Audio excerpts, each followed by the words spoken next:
What's really out there beyond our cosmic neighborhood? And if we could cross the boundaries of our solar system, what would we discover? Dear traveler, welcome. Today we're off on an extraordinary journey to the farthest reaches of known space. Our odyssey will take us far beyond the familiar planets, crossing the mysterious veil of the Kuiper Belt and plunging into the unexplored immensity of interstellar space. But before you set off on your next adventure, remember to like the video and subscribe to the channel so you don't miss a thing. Thanks, and have a great trip!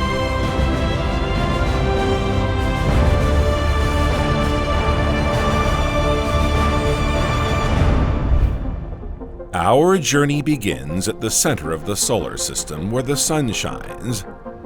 Although it's just a small star, it's 109 times wider than the Earth and the largest object in the solar system. Its dimensions are such that its gravitational force holds all the planets in the solar system in orbit around it. The Sun is 4.5 billion years old. Scientists estimate that it is halfway through its life. Within 5 billion years it will swell, then shrink, then fade away.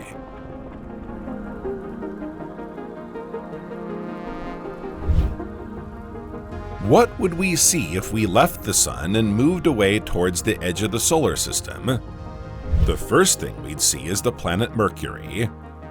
It orbits our star at about a third of the distance from the Earth to the Sun. And yet, as close as it is to the Sun, it doesn't hold the record for the hottest planet in the solar system. That title belongs to its neighbor Venus. Why is this? Venus has a very dense atmosphere, creating a powerful greenhouse effect. Mercury, unlike Venus, has almost no atmosphere. There is therefore no greenhouse effect on this planet. And because it has no atmosphere, sunlight shines 7 times brighter than on Earth. Mercury is also the smallest planet in the solar system, barely larger than the Moon, and 20 times less massive than the Earth. With its imposing core accounting for over 40% of its volume, it is the second densest planet after the Earth. Mercury looks a lot like the Moon, with its surface riddled with impact craters. Again, this is a consequence of its lack of atmosphere. Without an atmosphere, comets are not stopped and crash directly into the planet's rocky surface.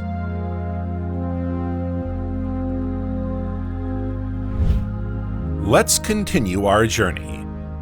Our neighboring planet, Venus, is often referred to as our planet's evil twin.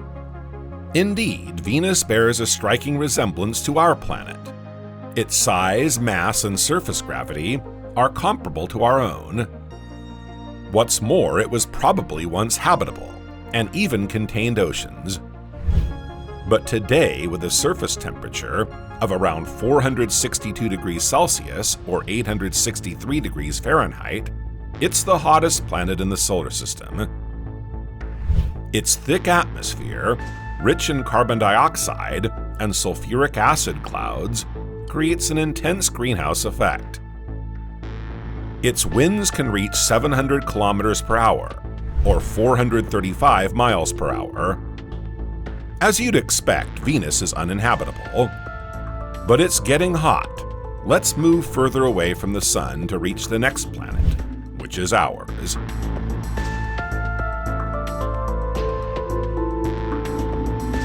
The Earth, like its neighbor Mars, is located in the Sun's habitable zone. Its position in the solar system and its thick atmosphere have made it possible for water to remain in a liquid state, and thus for life to develop. 71% of our planet's surface is covered by water, either in liquid form or as ice at the poles. Our planet definitely occupies a special place in the solar system. It's the densest planet.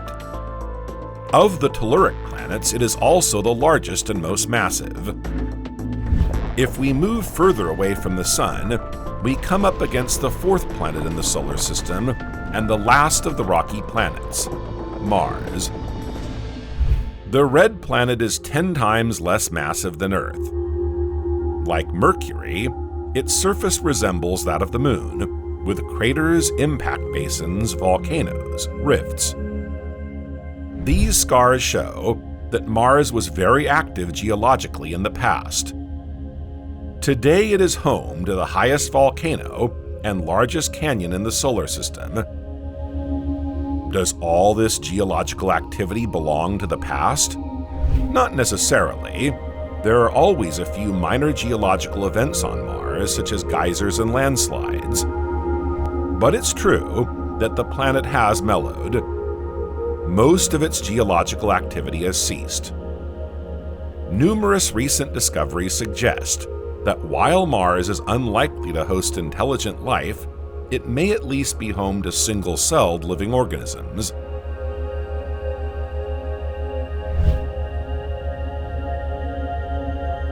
To reach Jupiter, we have to cross the asteroid belt, which marks the separation between rocky and gaseous planets. This belt of several 100,000 asteroids formed at the same time as our solar system, around 4.6 billion years ago. It is made up of small bodies ranging in size from a speck of dust to several hundred kilometers in diameter.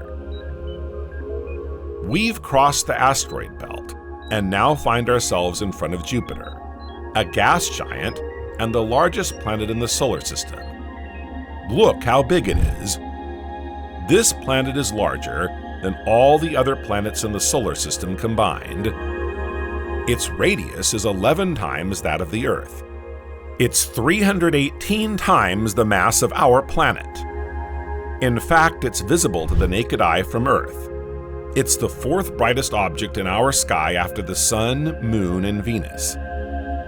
Jupiter has a very thick atmosphere, and probably a small rocky one, although scientists have yet to prove this. Jupiter is surrounded by 95 moons, some 50 of which have names. Jupiter's 4 largest moons had already been discovered by Galileo, so they are called Galilean satellites in his honor. Their names are Ganymede, Callisto, Europa, and Io.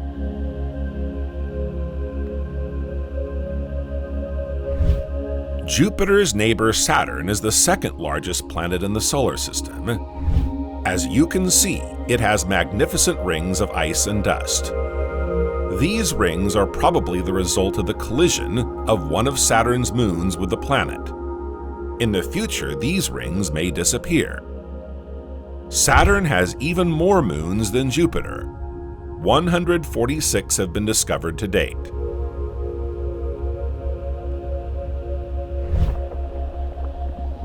Let's continue our journey. After Saturn comes Uranus, the 7th planet in the solar system and the 3rd largest. Uranus is 4 times larger than the Earth. Along with its neighbor Neptune, they are the 2 coldest planets in the solar system. We call them icy giants. Its magnificent blue-green color is due to the methane it contains. Uranus has 13 rings and 28 moons. Neptune is the farthest planet from the Sun. In some cases, it's even further away than Pluto. It took the Voyager 2 spacecraft around 12 years to get there. It's the densest giant planet, and 17 times more massive than Earth. It's also the windiest planet in the solar system, with winds reaching up to 2,100 kilometers per hour, or 1,300 miles per hour. It's best not to get too close. Neptune is not visible to the naked eye. It was discovered by calculation before being observed by Voyager 2, which flew over it in 1989.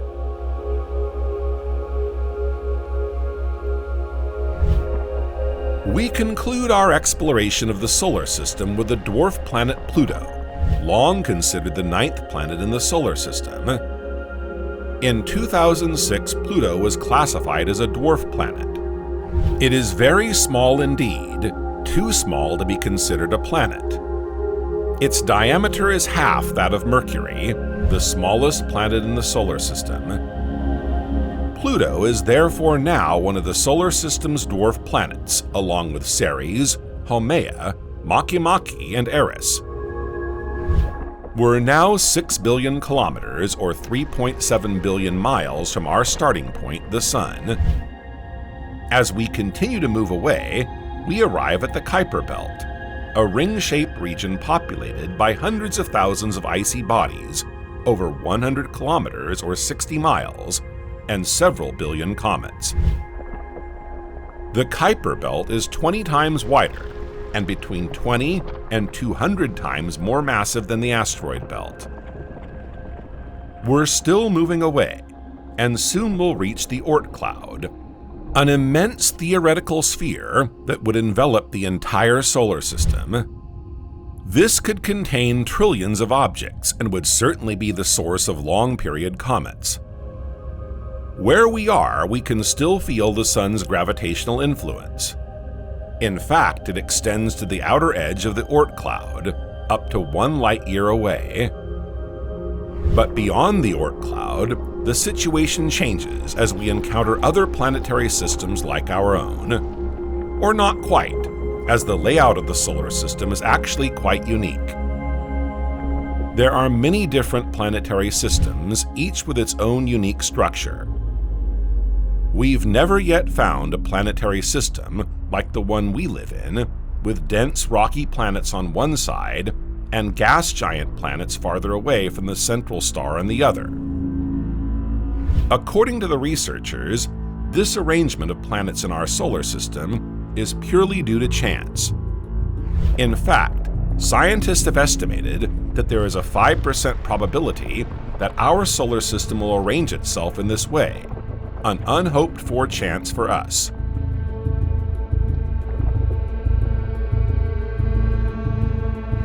Our solar system a unique configuration created by pure chance? That's even more astonishing when you consider that there are over 100 billion planetary systems in our galaxy. Since the discovery of the very first exoplanet in 1995, 51 Pegasi b, astronomers have identified over 7,300 planets orbiting stars other than our Sun. These thousands of planets are spread across more than 850 planetary systems, with more than one exoplanet. Swiss scientists have recently shown that these planetary systems can be classified according to their architecture. They identified 4 types of planetary system: similar, ordered, anti-ordered, and mixed. In a similar system, the planets are almost identical to each other.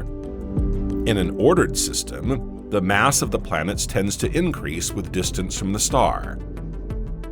Conversely, in an anti-ordered system, the mass of the planets decreases with distance from the star. In a mixed system, planet masses vary significantly from one planet to another. To establish this classification, astronomers have based themselves on the mass of the planets, but other quantities can also be taken into account, such as the radius, density, or fraction of water on these planets. It would appear that planetary systems of a similar type are the most common. 8 out of 10 systems would be classified as similar. Our solar system is considered an ordered system, a rarer configuration. How can we explain these differences in arrangement from one planetary system to another?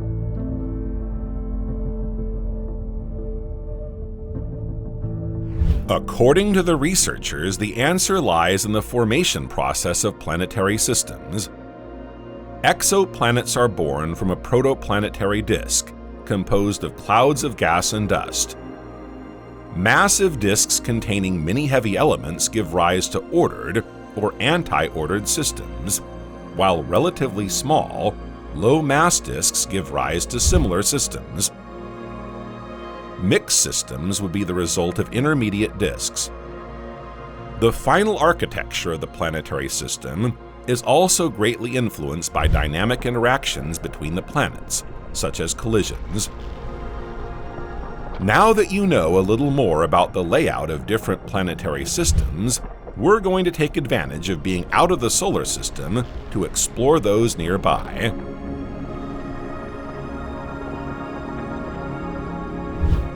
The closest planetary system to our own is Alpha Centauri, or Alpha Centauri.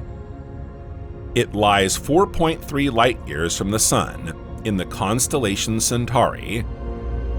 This planetary system is organized around 3 stars. The stellar pair, Alpha Centauri AB, made up of the 2 stars Alpha Centauri A and Alpha Centauri B, and the star Proxima Centauri. Proxima Centauri was captured by the Alpha Centauri AB pair. The star's name literally means the nearest centaur star. It has been the closest star to the Sun for 32,000 years, and will remain so for at least as long. Alpha Centauri A is the brightest star in this triple star system. Like the Sun, it's a yellow dwarf, but its dimensions are more impressive. It is 10% more massive than our own star. Its companion star, Alpha Centauri B, is less massive and therefore less luminous. It is an orange dwarf. These 2 stars are gravitationally linked. Proxima Centauri, also known as Alpha Centauri C, is a red dwarf. It is even less massive and luminous than stars A and B. It is estimated to be 8 times less massive than the Sun. You can already see a difference with our solar system. There is not 1, but 3 suns. And instead of 8 planets, there are 3. Or at least 3 planets have been discovered to date. These are the exoplanets Proxima Centauri B, C, and D. Proxima Centauri B is the one that interests astronomers. It is the closest exoplanet to our solar system. We call it an exo-Earth because its mass and size are equivalent to those of our planet. Like Earth, it is a rocky planet, located in the habitable zone of its star.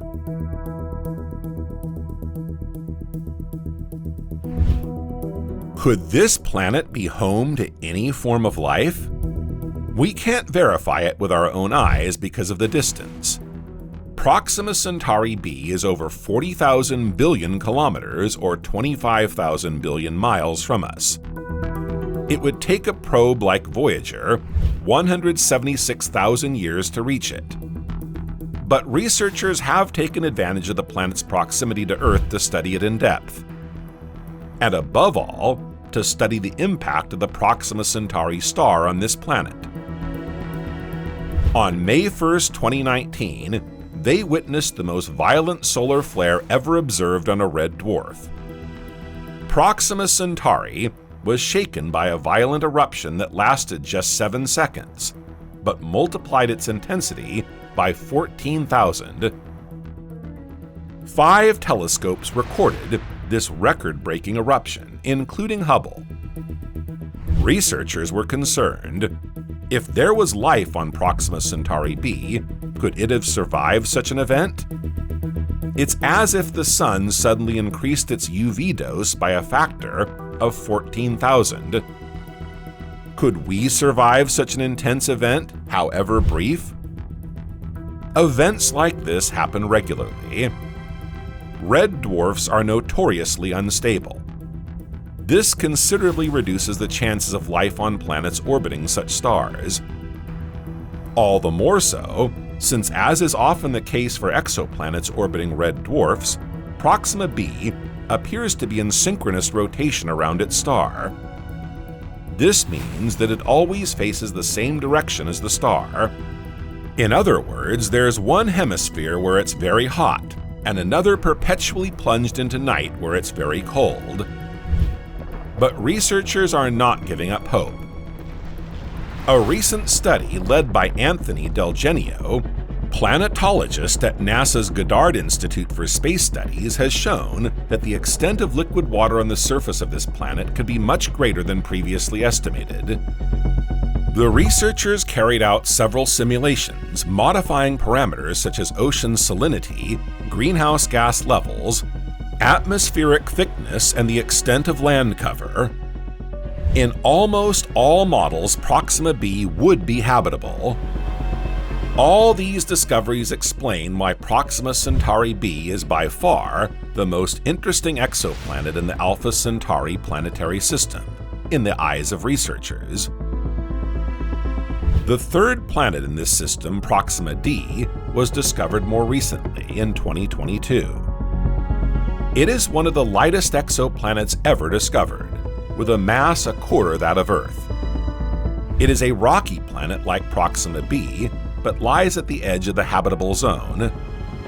It is 10 times closer to its star than Mercury is to the Sun, but its star is also much cooler. However, it would be far too close to its star to be habitable.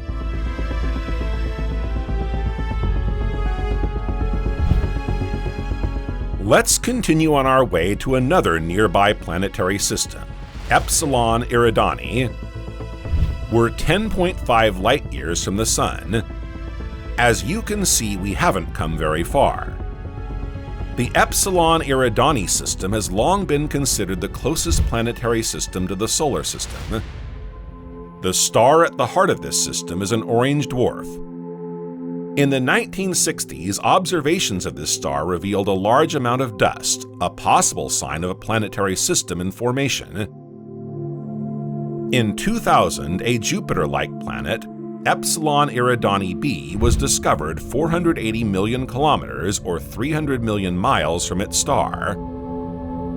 Since then, 2 asteroid belts have been discovered in this planetary system, suggesting that it contains other planets. A configuration very similar to that of our own solar system. Could we have discovered a second planetary system organized like our own, with telluric planets on one side and gaseous planets on the other? For the moment, we can't answer this question, but the prospects are encouraging. The first asteroid belt is internal, and would be located at the same distance from Epsilon Eridani as the Sun's asteroid belt. The second asteroid belt is external, located at about the same distance from the orbit of Uranus. It is the equivalent of our Kuiper belt. This system is thought to contain at least 2 planets, Epsilon Eridani B and Epsilon Eridani C, although the existence of this second planet has yet to be confirmed. Current telescopes are not yet powerful enough to unravel this mystery. Nevertheless, we can't help noticing a similarity between the Epsilon Eridani system and the solar system. Epsilon Eridani resembles the solar system when it was 25% of its current age, around 1.1 billion years ago. The same cataclysmic processes that took place during the solar system's youth, when oceans first appeared on Earth and craters were first formed on the Moon, can be found in the Epsilon Eridani system. The next generation of telescopes should tell us more about Epsilon Eridani, a promising system if it is, as we think, similar to our own solar system at the time when it was developing conditions conducive to the emergence of life.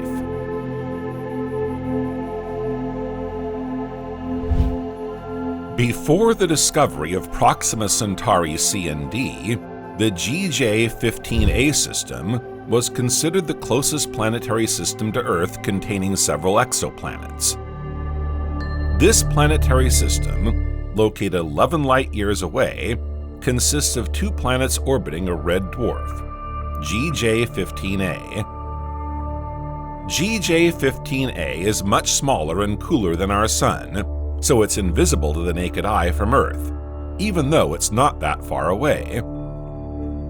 The 2 planets in this planetary system have been named following the same logic as for the other systems, GJ-15A, B and C. Planet B is the closest to the star, circling it in just 11 Earth days. It is a super-Earth as its mass is 3 times that of our planet. But it is unlikely to harbor any form of life. It is extremely hot with an average surface temperature of 276 degrees Celsius, or 528 degrees Fahrenheit. Discovered in 2014, it had been removed from the list of exoplanets as it could not be detected. It was reintroduced 4 years later in 2018, after its existence was confirmed. Planet C is also particularly enormous. It is a gas giant, 36 times more massive than our own planet. It takes 20 years to orbit its star. It is probably very cold. In fact, it has similar characteristics to Saturn in our solar system. Its orbit is elongated, so it may have been influenced by another star, GJ15A's companion, GJ15b.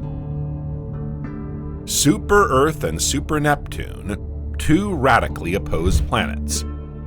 This is one strange planetary system. We'll need more observations to understand what's going on. We are now 12 light-years from Earth. The star in front of you is Tau Ceti. We've come a long way since we left the solar system. Tau Ceti is the 22nd closest star to the Sun. It lies in the constellation of the Whale. Similar to the Sun in mass and spectral signature, Tau Ceti has a few differences from our star. Tau Ceti has a low metallicity. In other words, it has a low abundance of elements other than hydrogen and helium, compared with the Sun. The Tau Ceti system is thought to contain 5 planets, 2 of which are located in the star's habitable zone. Because Tau Ceti resembles the Sun, and its planetary system looks rich, it has been closely studied by astronomers as part of the SETI program, whose aim was to search for traces of extraterrestrial life. It has also often featured in science fiction stories. Let's take a closer look at the 5 planets in the Tau Ceti system. They are Tau Ceti, B, C, D, E, and F. Tau Ceti E and F would be located in the star's habitable zone. Planets G and H may also exist, but this has yet to be confirmed. Tau Ceti is surrounded by a large debris disk. Planets orbiting this star would therefore be subject to frequent meteorite showers. An argument against the possibility of life in this system? Not necessarily. It all depends on the atmospheric composition of the planets. The planets in this system are all super-Earths with masses between 2 and 6 times that of the Earth. Logically, their atmospheres would be thicker and denser, protecting them from asteroid impacts. Astronomers are not discouraged, however, and are keeping their hopes alive while they wait for more data on these planets. Their goals for the future? To study the atmospheric composition and temperature of these planets, 2 parameters that will enable us to know a little more already.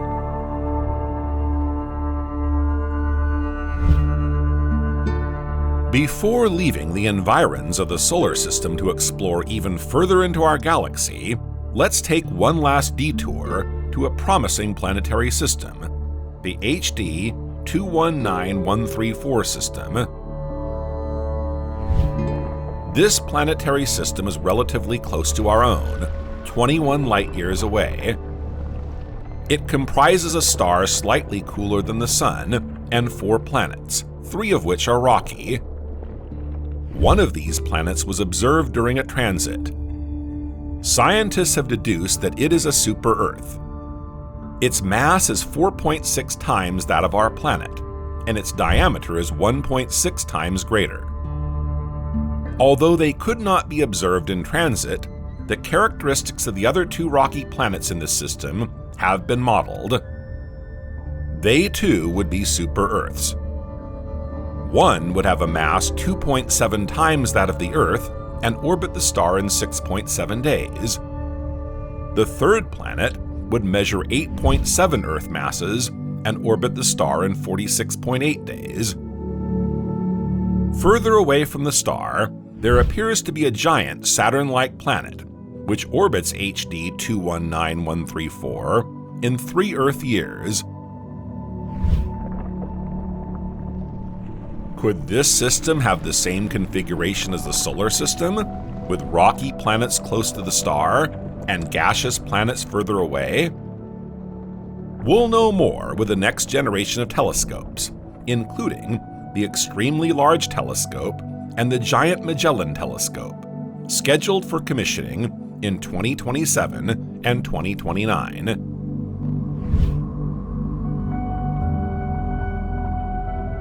Very close to our solar system, there are other planetary systems that could resemble our own.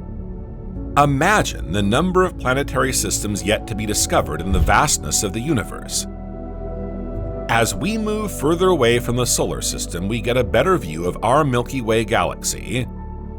Because from our solar system, we can't see the whole of our own galaxy. We are 26,000 light-years from the center of the galaxy. It's as if the center of the Milky Way were a city, and we lived on the outskirts. But the heart of the Milky Way is very dense, with millions of stars and lots of dust and gas. When we look towards the center of our galaxy from Earth, all we see is the white band that gave the Milky Way its nickname. This white band is the part of the galaxy, rich in stars, that blocks our view. Galileo was the first to show that the white color of this band was due to the presence of many stars. From where we are now, we can better see our galaxy as a whole. You can see that it has a beautiful spiral shape, or more precisely, a barred spiral. This is how our galaxy was classified in the 1930s. In fact, the Milky Way is made up of a central bar surrounded by a disk of gas, dust, and stars. These elements form arm-like structures, giving the spiral shape we see. Our solar system is located in one of the spiral arms of our galaxy, the Orion arm. See that little dot? That's where we come from.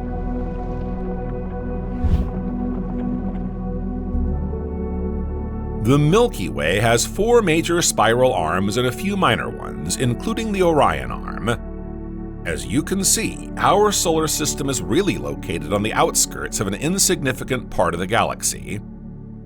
The solar system itself orbits the center of the Milky Way, occupied by the supermassive black hole, Sagittarius A. Our galaxy is 100,000 to 120,000 light-years in diameter, and perhaps as much as 200,000 light-years.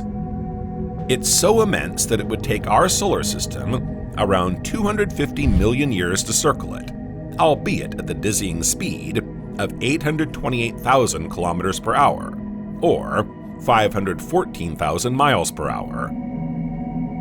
This means that the last time our solar system was in the position it is today, dinosaurs had only just emerged and mammals were still rare, small, and not very evolved. Impressive, isn't it? Still, it's far from being the largest galaxy in the universe.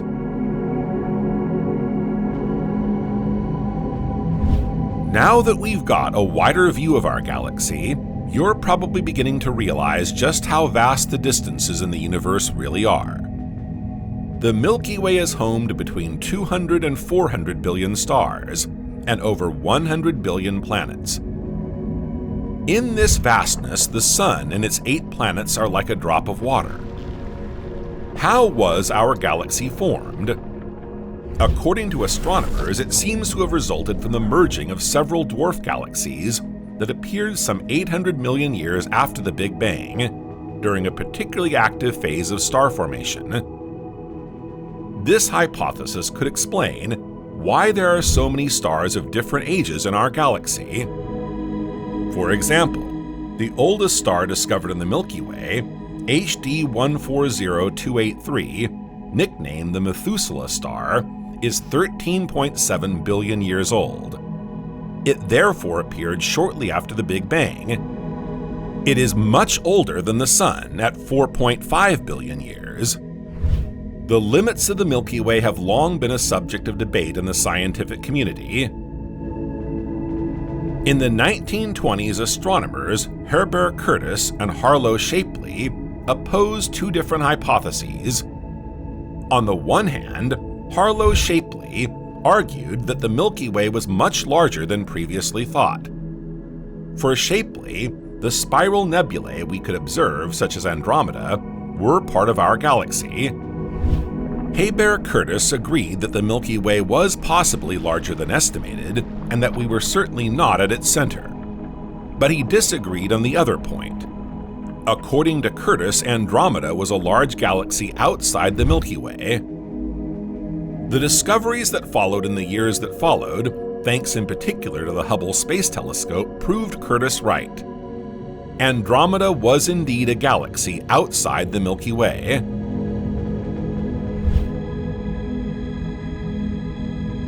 The Andromeda Galaxy is our nearest neighbor, just 2.5 million light-years away, or at least the nearest galaxy that is not a satellite of our own. For there are other galaxies around the Milky Way closer than Andromeda, but also smaller and considered satellites of our galaxy.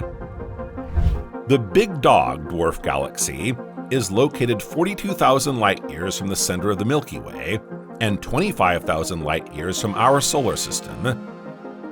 It is very small, containing just 1 billion stars, less than 1% of our galaxy's total. Hidden behind the plane of the Milky Way, where clouds of gas and dust are denser, it was discovered rather late, in the early 2000s. It is currently being torn apart by the tidal forces of the Milky Way, and will probably no longer exist in the future. It is dragging behind it a long filament of stars, stretched by the gravitational forces of the Milky Way. It's called the Unicorn Ring. This long filament is immense.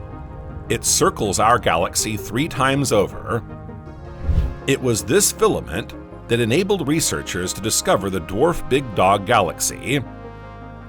A little further away, we pass other satellite galaxies of the Milky Way. Here you can see the Sagittarius dwarf galaxy, which is also being stretched considerably by the tidal forces of our galaxy. This large, single-armed spiral galaxy is the Large Magellanic Cloud. Its strange shape has given rise to a new type of galaxy, the Barred Magellanic Spiral Galaxies. This smaller galaxy, linked to the Large Magellanic Cloud by a bridge of gas and stars, is the Small Magellanic Cloud. It is one of the most distant celestial objects visible to the naked eye from Earth. The pair it forms with a Large Magellanic Cloud is visible from the southern hemisphere. You can also make out a few older, fainter satellite galaxies, such as the Bouvier dwarf galaxy, the Little Dipper dwarf galaxy, the Dragon dwarf galaxy, and the Sextant dwarf galaxy. We're now approaching the Andromeda Galaxy.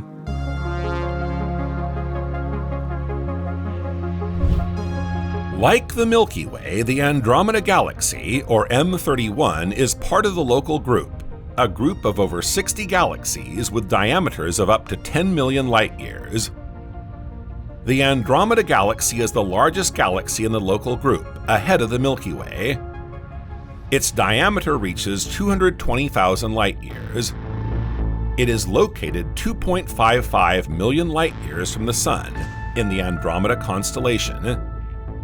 Like our own galaxy, it is a spiral galaxy. Despite its impressive size, it was long thought to be a nebula. That's what Shapley thought, who was convinced that Andromeda was part of our own galaxy. The Andromeda Galaxy is thought to contain around 1,000 billion stars, 2 to 10 times more than the Milky Way. It is 25% brighter than our own galaxy, equivalent to 26 million times the luminosity of the Sun. However, perhaps one day the Milky Way will be as luminous as Andromeda. Our galaxy's star formation rate is much higher. 3 to 5 times as many stars form in our galaxy, and there are twice as many supernovas as in the Andromeda Galaxy. The Andromeda Galaxy is one of the few galaxies that can be observed with a naked eye from the northern hemisphere. Its apparent diameter is 6 times that of the Moon from Earth. No wonder it has been known for so long. The first written mention of the Andromeda Galaxy dates back to the year 964 in Abd al-Rahman al-Sufi's Book of Fixed Stars. It was later observed through a telescope by the German astronomer Simon Marius, who was also responsible for naming the 4 Galilean moons. It was first photographed in 1887 by British astronomer Isaac Roberts, a true pioneer of nebula photography. The Andromeda Galaxy is younger than the Milky Way. It was formed less than 3 billion years ago. If you do the math, you'll realize that when the Andromeda Galaxy was forming, the Earth already existed. Back then, the Earth was drowned under the sea. There was twice as much liquid water on our planet's surface as there is today, enough to submerge every continent. The water was then buried in the Earth's mantle, which today contains up to 4 times more water than our oceans.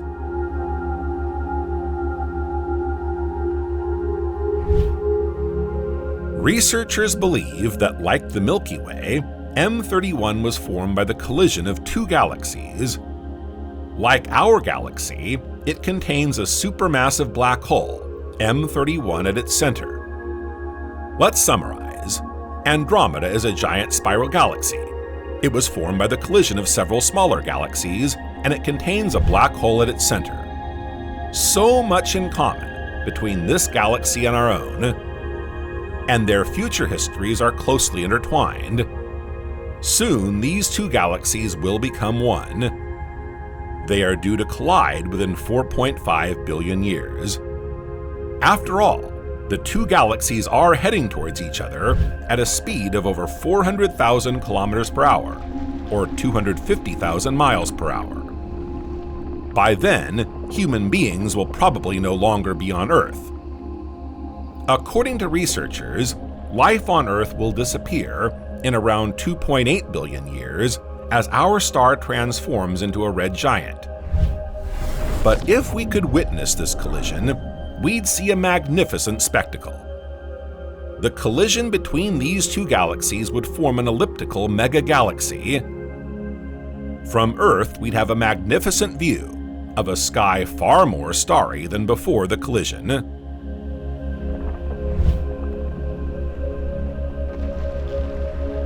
Like our own galaxy, the Andromeda Galaxy is surrounded by satellite galaxies. These can reach impressive dimensions. Indeed, the 3rd largest galaxy in the local group, the Triangulum Galaxy, or M33, is considered a satellite galaxy of Andromeda. This spiral galaxy is immense, with a mass 60 billion times that of the Sun. It is located 750,000 light-years from the Andromeda Galaxy, which is very close on a cosmic scale. That's why it's thought to be a satellite galaxy, despite its imposing size. Like Andromeda, M33 was detected fairly quickly by astronomers, as it shines intensely and can be observed with the naked eye from the southern hemisphere. Records of this galaxy date back to 1850.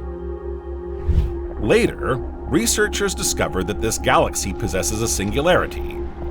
Unlike the Milky Way and M31, it has no supermassive black hole at its center, and an HII region containing an ultra-luminous X-ray source.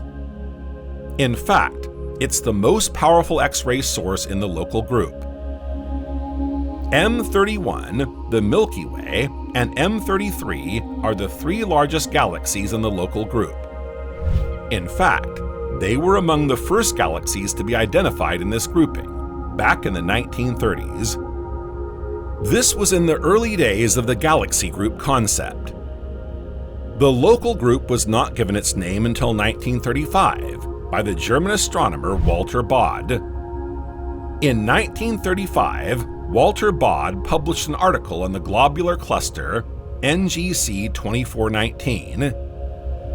This cosmic object in the Lynx constellation is intriguing.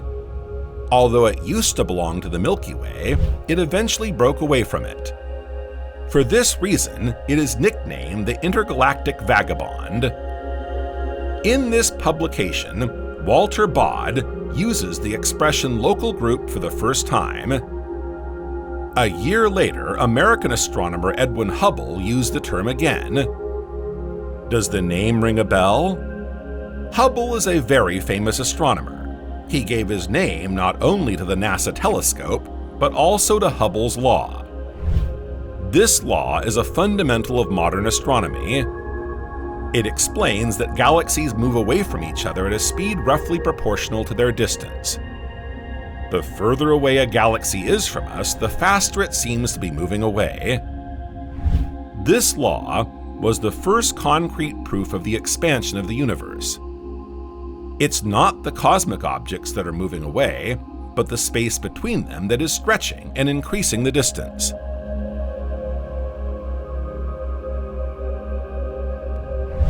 The Milky Way, Andromeda, and the Triangulum Galaxy were the first galaxies to be included in the local group, along with a large Magellanic Cloud, the Small Magellanic Cloud, M32, NGC 205, Barnard's Galaxy, and IC 1613.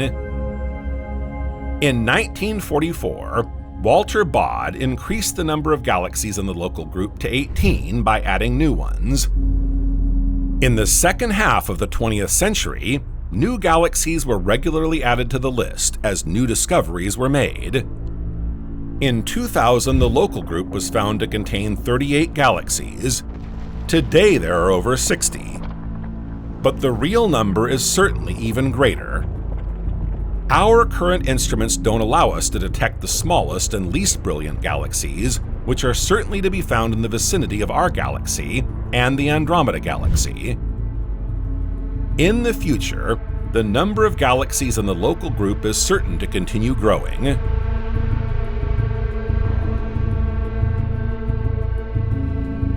"60 galaxies sounds enormous, especially when you consider that a galaxy contains several hundred billion stars.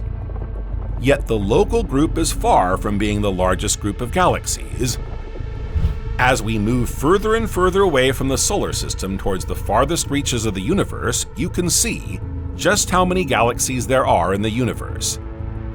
For a long time, we thought the universe contained 200 billion galaxies.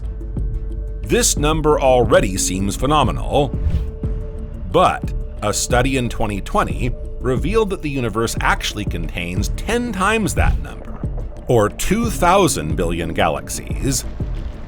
90% of galaxies have yet to be discovered, but scientists have already been able to distinguish several groupings in the universe, such as the local group.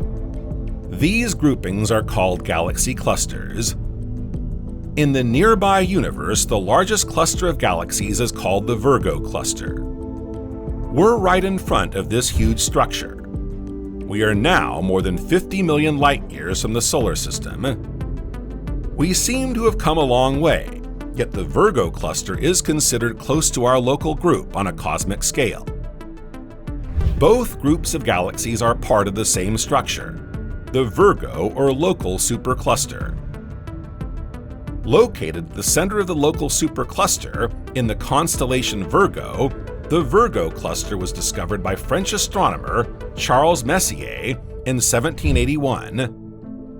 This structure is thought to contain around 2,000 galaxies, 50 times more than in the local group. 90% of these are dwarf galaxies, and it's a safe bet that there are still galaxies to be discovered in this cluster. The Virgo Cluster extends over 15 million light-years, an enormous distance. To cover this cluster of galaxies from one end to the other we'd need 15 million years traveling at the speed of light. We're no longer in the solar system. Distances here are incomprehensible on a human scale.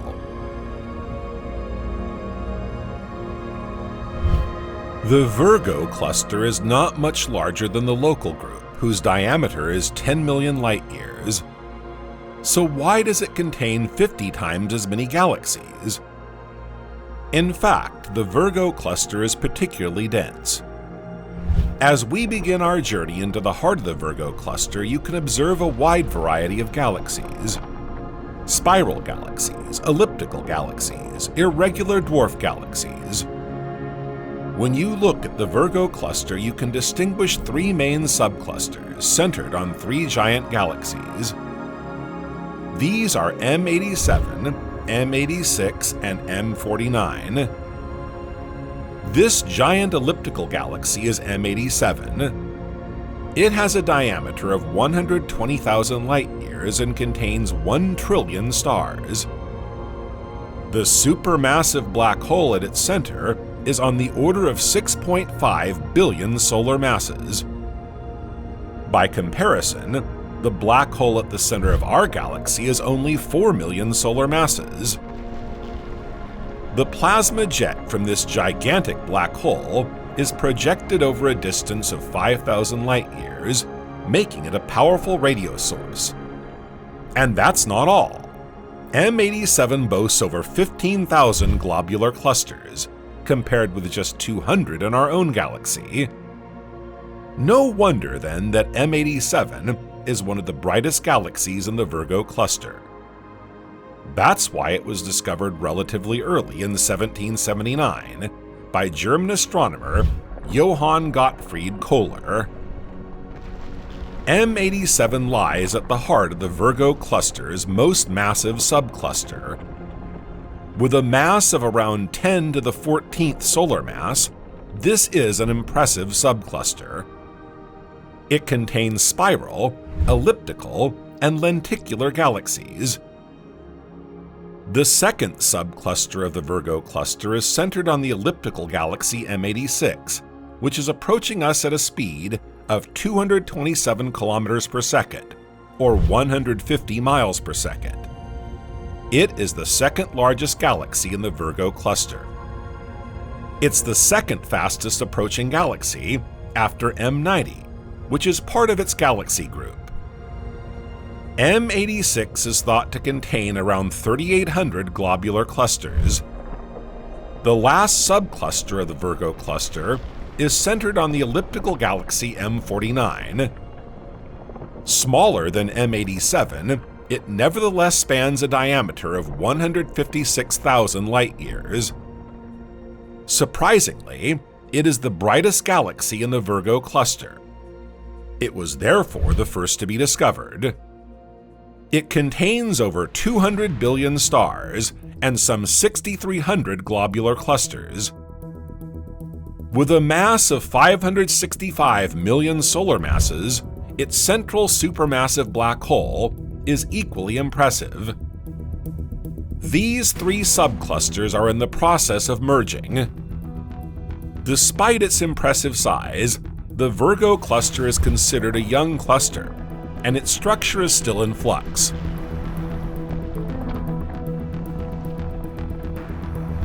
It's time to continue our journey. As we move further away from the Virgo Cluster, we get a more global view of this part of the universe and how it's structured. As you can see, galaxies tend to cluster together. Our galaxy and its neighbors have grouped together in a cluster of a few dozen galaxies known as the local group. The local group and neighboring clusters of galaxies, notably the Virgo Cluster, also form a superstructure called the Virgo supercluster, or local supercluster. Superclusters are objects of a completely different order of magnitude. They can be hundreds of millions of light-years across and contain dozens of galaxy clusters. The Virgo supercluster is not the only known supercluster, but it's the one we're going to explore, as it contains the local group, the Milky Way, and our solar system. The Virgo supercluster is around 200 million light-years across. At the center of the supercluster, 65 million light-years from us lies the Virgo cluster. In the second half of the 19th century, the existence of a megastructure encompassing not only our own galaxy, but several thousand others began to be suspected. In 1863, William and John Herschel published the first major collection of nebulae. It turns out that many of these nebulae are located in the Virgo constellation. This began to intrigue researchers, who turned their attention to the matter. Nearly a century later, Franco-American astronomer G.H. de Vaucouleurs hypothesized that this cluster of nebulae was structured like a galaxy, but on a larger scale. In 1958, he named this novel structure the local supercluster. In the 1960s and 1970s, opinions were divided on this structure. Is it an ordered structure, or simply a random alignment of galaxy clusters?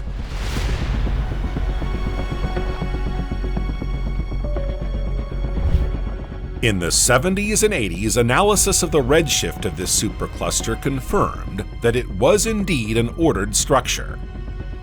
The Virgo supercluster has a mass of 10 to the 15th solar mass. Its structure is peculiar. It contains around 10,000 galaxies in around 100 clusters, but its luminosity remains low. Look closely at the Virgo supercluster. It's here, near the edge of the supercluster, in this little filament that the local group is found. What are the other galaxy clusters in the Virgo supercluster? Right next to the local group, you can see the Sculptor filament, a cluster of galaxies distributed along a filament-like structure. It contains some very bright galaxies, with large numbers of stars in formation, but you can't see them with the naked eye from Earth. The brightest galaxy in the Carver filament is NGC 253, or the Silver Dollar Galaxy, which was beautifully photographed by ESO's VISTA telescope at the Paranal Observatory in Chile.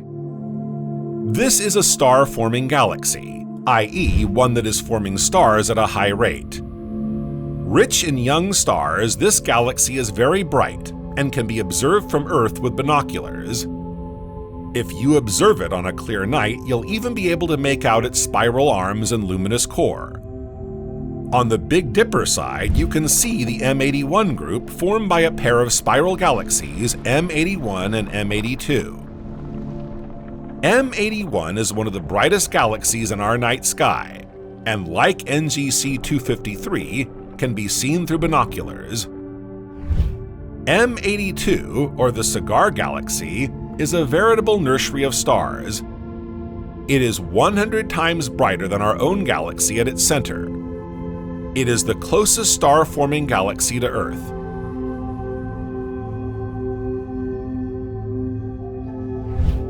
Also nearby is the M101 group, a cluster of galaxies centered on the M101 galaxy, a giant spiral galaxy twice the size of the Milky Way and containing 10 times as many stars.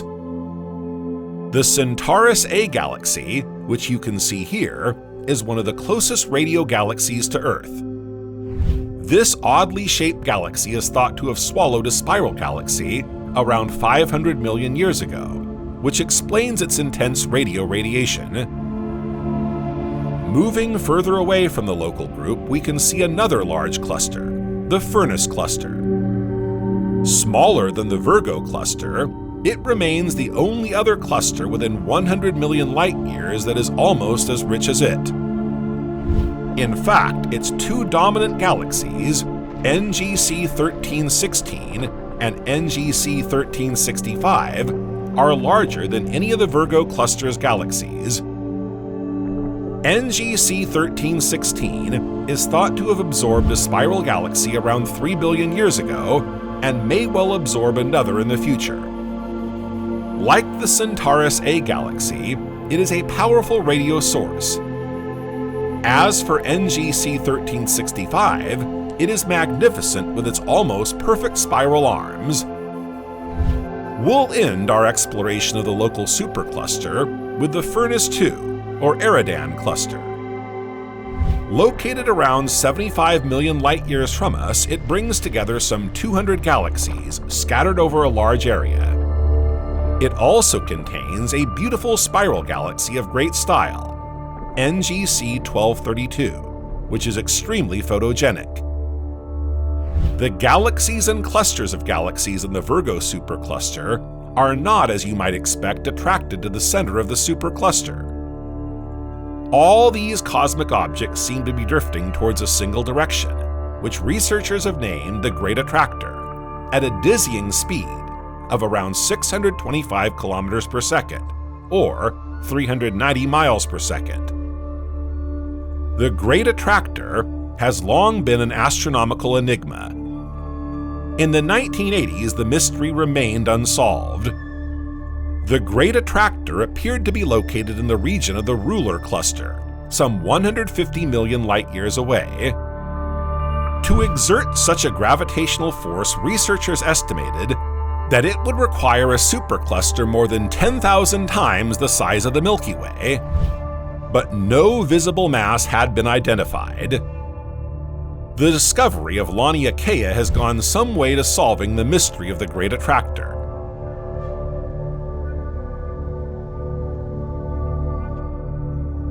In 2014, an international team of researchers published a study in the journal Nature, which revolutionized the way we understand the universe. In it, it appears that the universe is structured like a neural network. Matter and galaxies appear to form a sort of network of interconnected filaments around large spaces of relative vacuum. At the intersection of these filaments are galaxy superclusters. How did such a discovery come about? It all began at the end of the 20th century, when researchers realized that understanding the movements of galaxies was essential to understanding the overall architecture of the universe and therefore how it works. Astronomers began to focus on voids, the regions between galactic filaments that contain very little visible matter. Voids are never very far from galaxies. The local void, for example, is adjacent to the local group and extends at least 150 million light-years across and up to 230 million light-years long. It contains far fewer galaxies than models predict. This void expands over time. Matter escapes, attracted by nearby concentrations of matter, creating an ever-widening void. From where we are now, you can see many areas of void. The local void, but also the Hercules void, the Sculptor's void, the Cattleman's void, the Eridani void. Like watersheds, matter flows around these void zones like rivers in a valley. This structure, made up of galactic filaments woven around zones of emptiness, has been christened Lania Kea.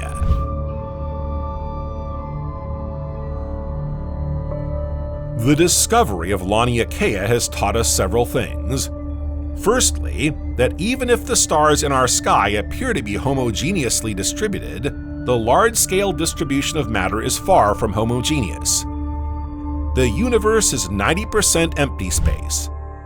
Superclusters mark the boundary between these voids, not the other way around. Like soap bubbles, the voids grow and push aside the filaments of matter as the universe expands. The discovery of Lania Kea has also enabled us to solve, once and for all, the mystery of the Great Attractor. Concealed by our own galaxy's veil of gas and dust, the Great Attractor cannot be observed directly. It lies in what is known as the avoidance zone. Unfortunately, the region of the Great Attractor is not the only one to be hidden by the edge of our galaxy. In fact, 1/5 of the observable universe is hidden from us by our own galaxy. In the early 2000s, researchers turned their attention to the Shapley supercluster. Located 650 light-years from Earth, behind the Ruler Cluster, This supercluster is one of the most massive structures ever discovered in our universe. In short, it's an ideal candidate for the title of Great Attractor. It has a mass of over 10,000 galaxies like the Milky Way, and contains at least 25 galaxy clusters condensed into a region the size of the Virgo supercluster. In 2006, researchers discovered that everything around us flows towards the Great Attractor, a point in the sky itself attracted by the shapely supercluster. But it was also discovered that although very massive, the shapely supercluster would have to be twice as massive to draw the local group and everything around it towards it, especially at such speed. The understanding of the large-scale structure of the universe brought about by the discovery of Laniakea has enabled us to change the way we used to approach the problem. What if matter was not only attracted by a more powerful mass of matter, but also pushed by a vacuum?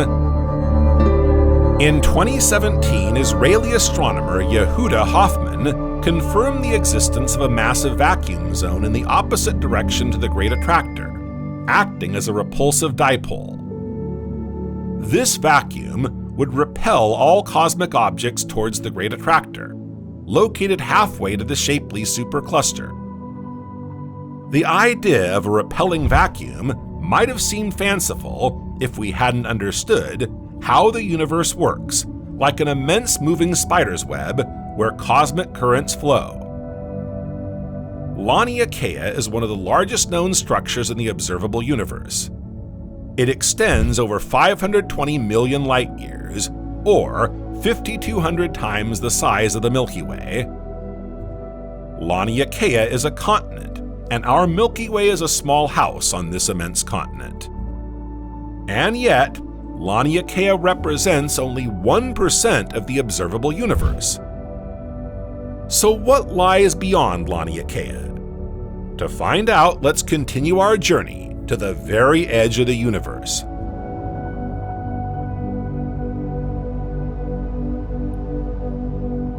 Beyond Laniakea, there are quite simply other similar structures. According to Einstein's cosmological principle, the universe is homogeneous and isotropic on a large scale. Homogeneous because wherever you are in the universe it will look the same. Isotropic because its appearance does not depend on the direction in which it is observed. Beyond Laniakea, the universe resembles what we've seen so far. There are other superclusters such as the Perseus fish supercluster, one of the largest known structures in the universe. These structures form what is known as the cosmic web, a gigantic spider's web that continues to stretch as the universe expands. If you go further back, you can go back in time. The further away the objects are, the longer the light from them has traveled. Take the example of Jade's GS Z14-0, the most distant galaxy ever observed. This galaxy, discovered by the James Webb Telescope, lies 13.5 billion light-years from us. According to calculations, it formed less than 300 million years after the Big Bang.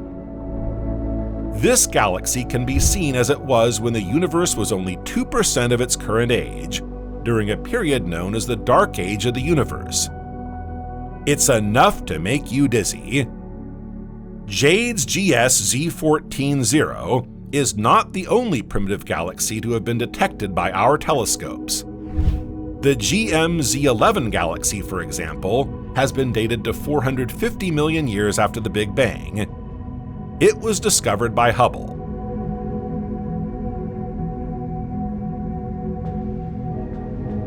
What lies beyond these distant galaxies? The famous cosmic web is surrounded by what is known as the cosmic microwave background. The cosmic microwave background is also known as the fossil radiation. As its name suggests, it corresponds to the remnant of the universe's first rays, 380,000 years after the Big Bang, when light previously trapped in matter escaped. This radiation does not come from a localized source. It is present throughout the observable universe. First modeled in 1948, it was discovered in 1964. Its discovery enabled us to validate the Big Bang model. Beyond the cosmic microwave background lies the quark-gluon plasma ring. This is the last thing we can observe before complete darkness. In fact, the quark-gluon plasma ring marks the boundary of the observable universe, the cosmological horizon. It is made up of a plasma of quarks and gluons, a soup-like state of matter that is neither solid nor gaseous, and can only exist at extremely high temperatures or densities. Quark-gluon plasma was certainly present during the first 20 to 30 microseconds after the Big Bang. It is also likely to be found at the heart of the densest stars. Because it is located so far away from us, we cannot observe it directly, but scientists are recreating it in the laboratory, determined to unlock its secrets. We have to stop our journey here. We have reached the limits of the observable universe. It is highly probable that the universe does not stop at the cosmological horizon and that it continues on, perhaps to infinity where we cannot see it. What lies beyond the cosmological horizon is a mystery in its own right. For now, let's just look back and admire the whole of the observable universe, which we've just passed through, going back several billion years.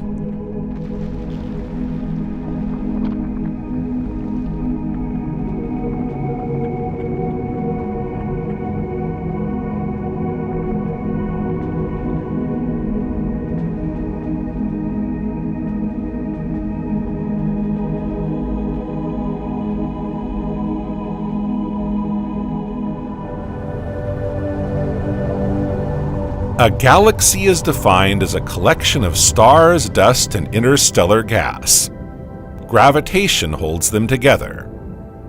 Galaxies range in size from 2,000 to several million light-years across, and come in many different shapes.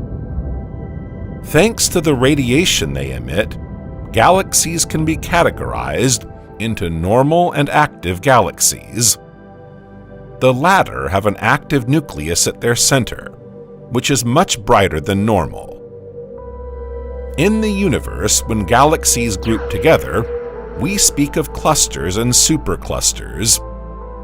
The galaxy to which we belong is the Milky Way.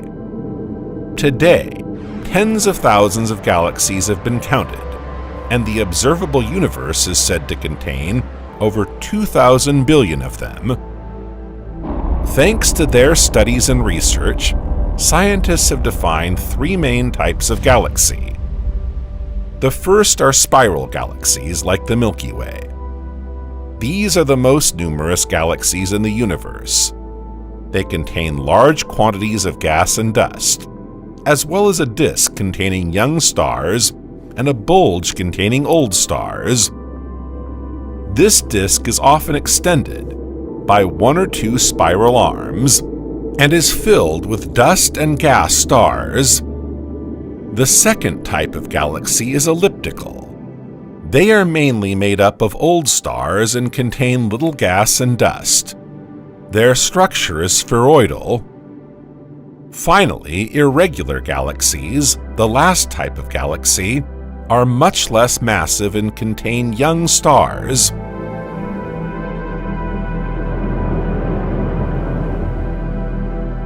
From the very beginning of its formation, the universe must have been very uniform, devoid of stars, galaxies, or any other type of structure. Little by little, it was transformed into a spectacle of shapes and colors, filled with stars, galaxies, and galactic clusters.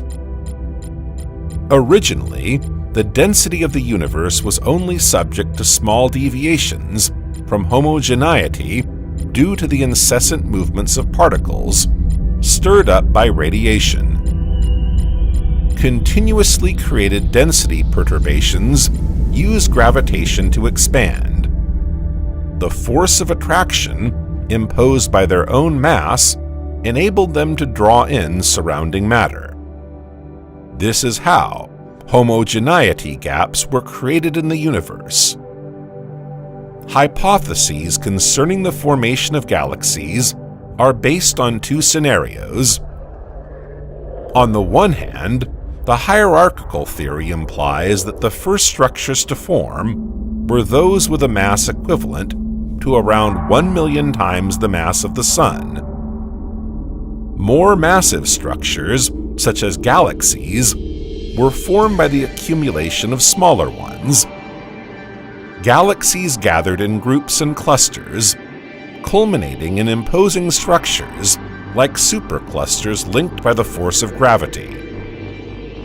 Another theory, that of fragmentation, argues that the smallest structures originated from the fragmentation of the largest.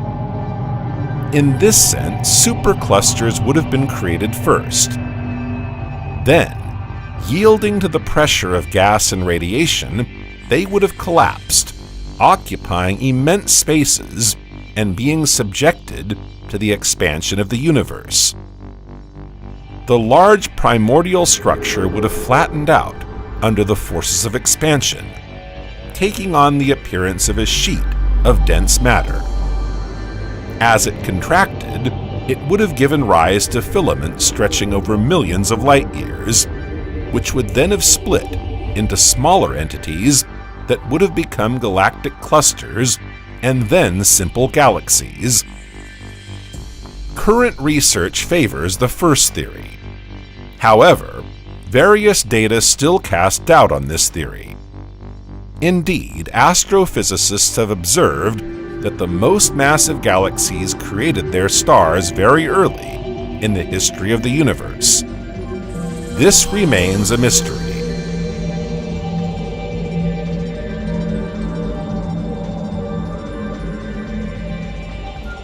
Several 100 million years after its formation, the structure of the first galaxies begins to take shape. They consist of globular clusters, the central supermassive black hole, and the galactic bulge containing stars. During this period, the galaxy is in the throes of star formation. Then, over the next 2 billion years, matter settles in the galactic disk. However, the galaxy will continue to absorb surrounding matter throughout its lifetime. The evolution of a galaxy can be strongly affected by interaction or collision events. Indeed, collisions are far from rare in the universe.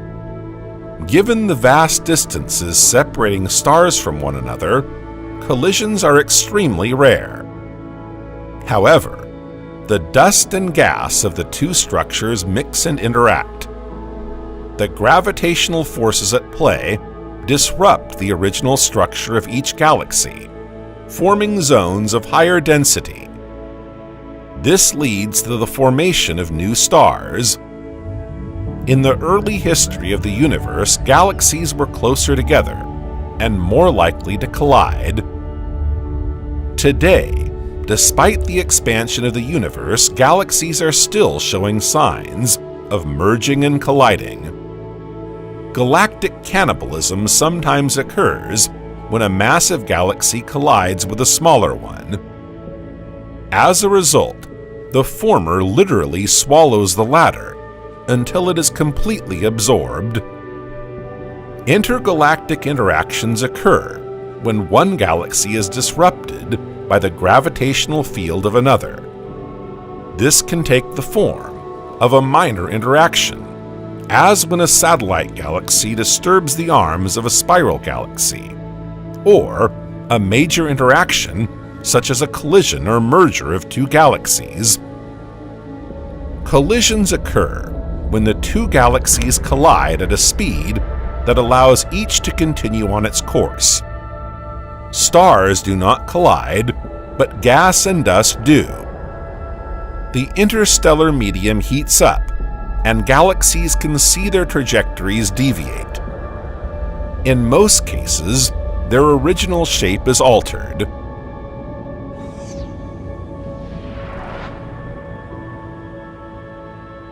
Another, more violent interaction phenomenon is galaxy mergers. This occurs when two galaxies move towards each other, but neither can free itself from the other's grip. This has major consequences for their metabolisms. In most cases, the two merging galaxies form a single larger galaxy. When one of the two galaxies is much smaller than the other, the merger is akin to galactic cannibalism. The larger one remains unchanged, but dislocates the smaller one and devours it entirely.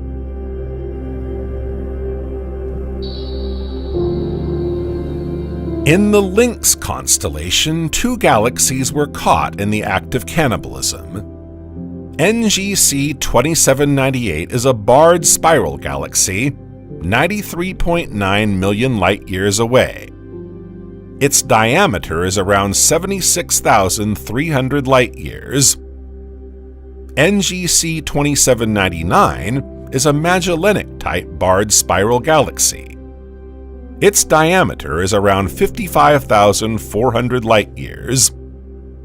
NGC 2798 was first discovered in 1788 by William Herschel due to its slightly higher brightness.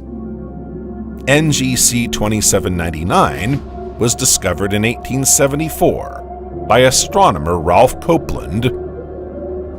Just a few years ago, spectacular images taken by the Hubble telescope immortalized a scene of cosmic cannibalism between these two distant galaxies. In the image, NGC 2798 appears like a vacuum cleaner, drawing the stars of NGC 2799 into its center. Although the space between the stars is so large that stellar collisions are unlikely, the sucked-in stars shine brightly and appear to be caught up in an uncontrollable chaos.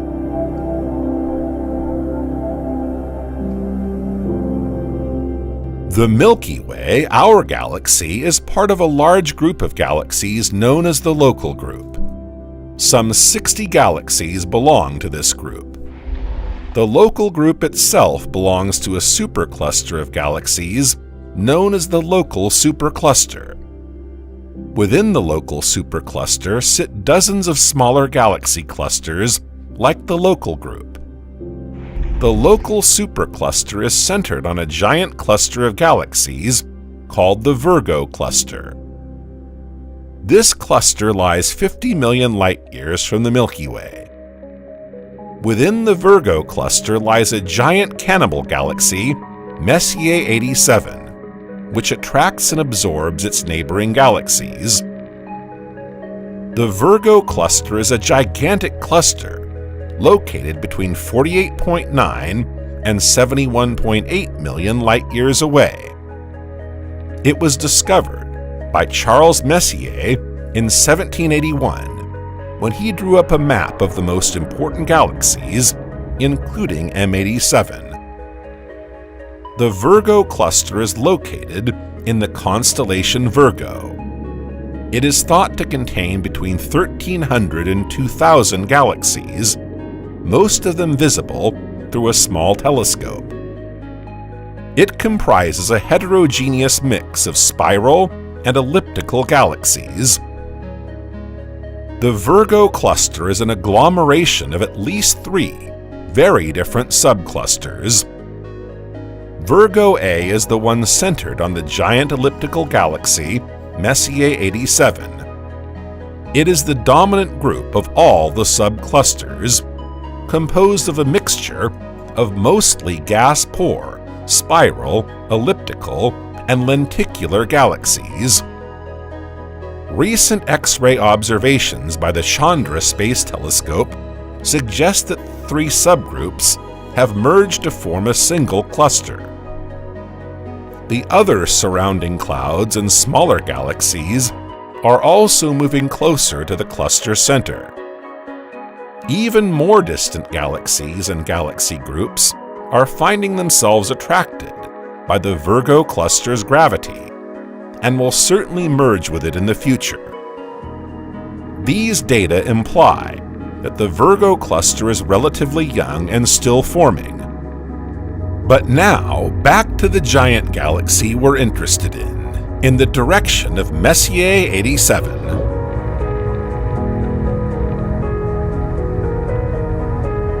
Messier 87 is also known as NGC 4486. It is an elliptical supergiant galaxy. Some 50.2 million light-years away, it remains the largest and most luminous galaxy in the Virgo Cluster. M87 was discovered by German astronomer Johann Gottfried Kohler in 1779. Charles Messier rediscovered it and included it in his catalog, published in 1781, in which M87 is listed as the 87th object. In the 1880s, Messier 87 was listed as NGC 4486 in a catalog of nebulosities and star clusters compiled by astronomer John Dreyer. In 1918, an American astronomer, Heber Daust Curtis, noted that Messier 87 had no spiral structure, but a curious straight ray, apparently connected to the nucleus by a thin line of matter. It was American astronomer Edwin Hubble who later classified Messier 87 as one of the brightest globular nebulae. In 1926, he created a new classification of nebulae. He included Messier 87 in the class of extragalactic elliptical nebulae with no apparent elongation. In 1956, Messier 87 was recognized as a circular, elliptical, EO-type galaxy. The Virgo A radio source was located in 1947 and confirmed as part of M87 6 years later. The source is the jet emanating from the nebula's core.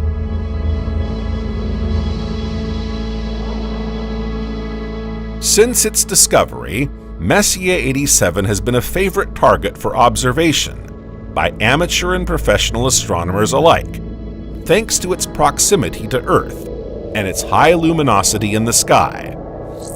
But what are its special characteristics?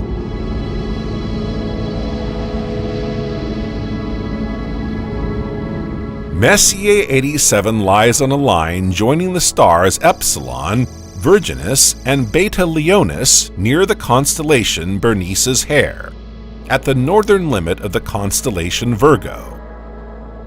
The galaxy has an apparent magnitude of 9.59.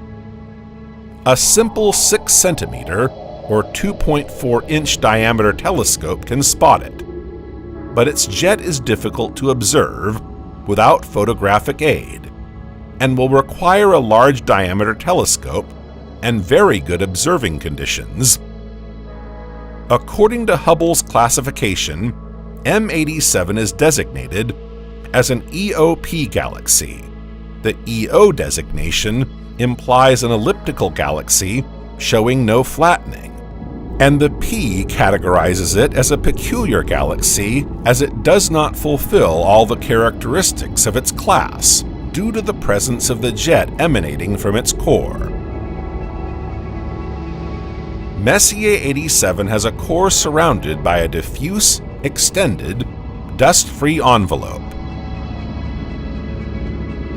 M87's galactic halo and diameter are much larger than its visible part, reaching nearly 1 million light-years. M87's total mass is estimated at around 200 times that of the Milky Way. Its extended stellar envelope is around 978,000 light-years in diameter, compared with the Milky Way's 326,000 light-years. But how is M87 structured?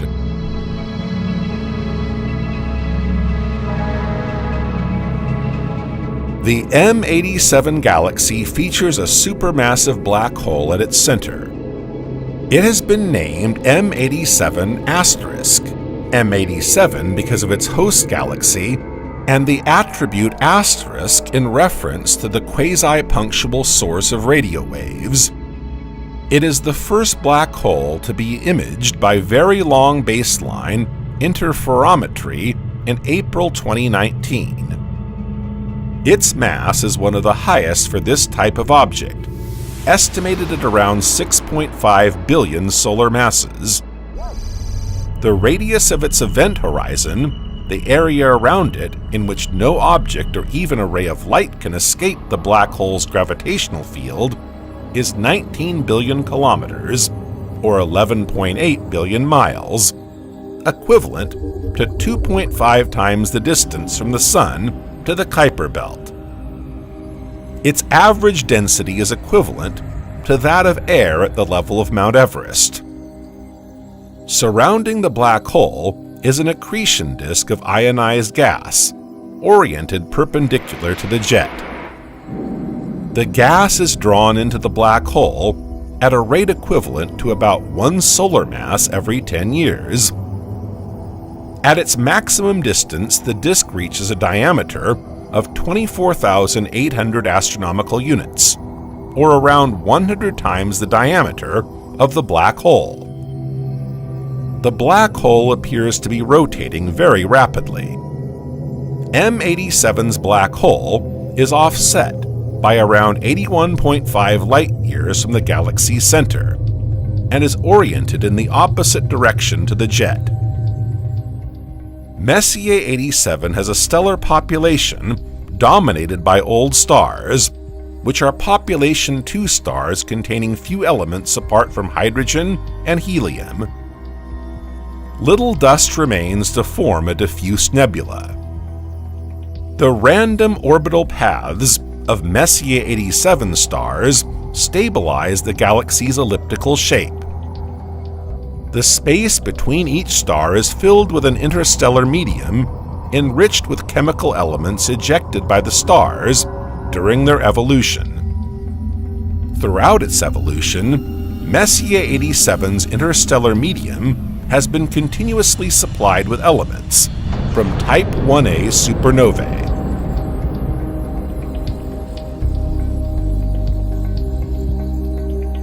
Although Messier 87 is an elliptical galaxy and therefore does not have a dust band like spiral galaxies, optical filaments with a mass estimated at around 10,000 times solar mass have been observed within the galaxy.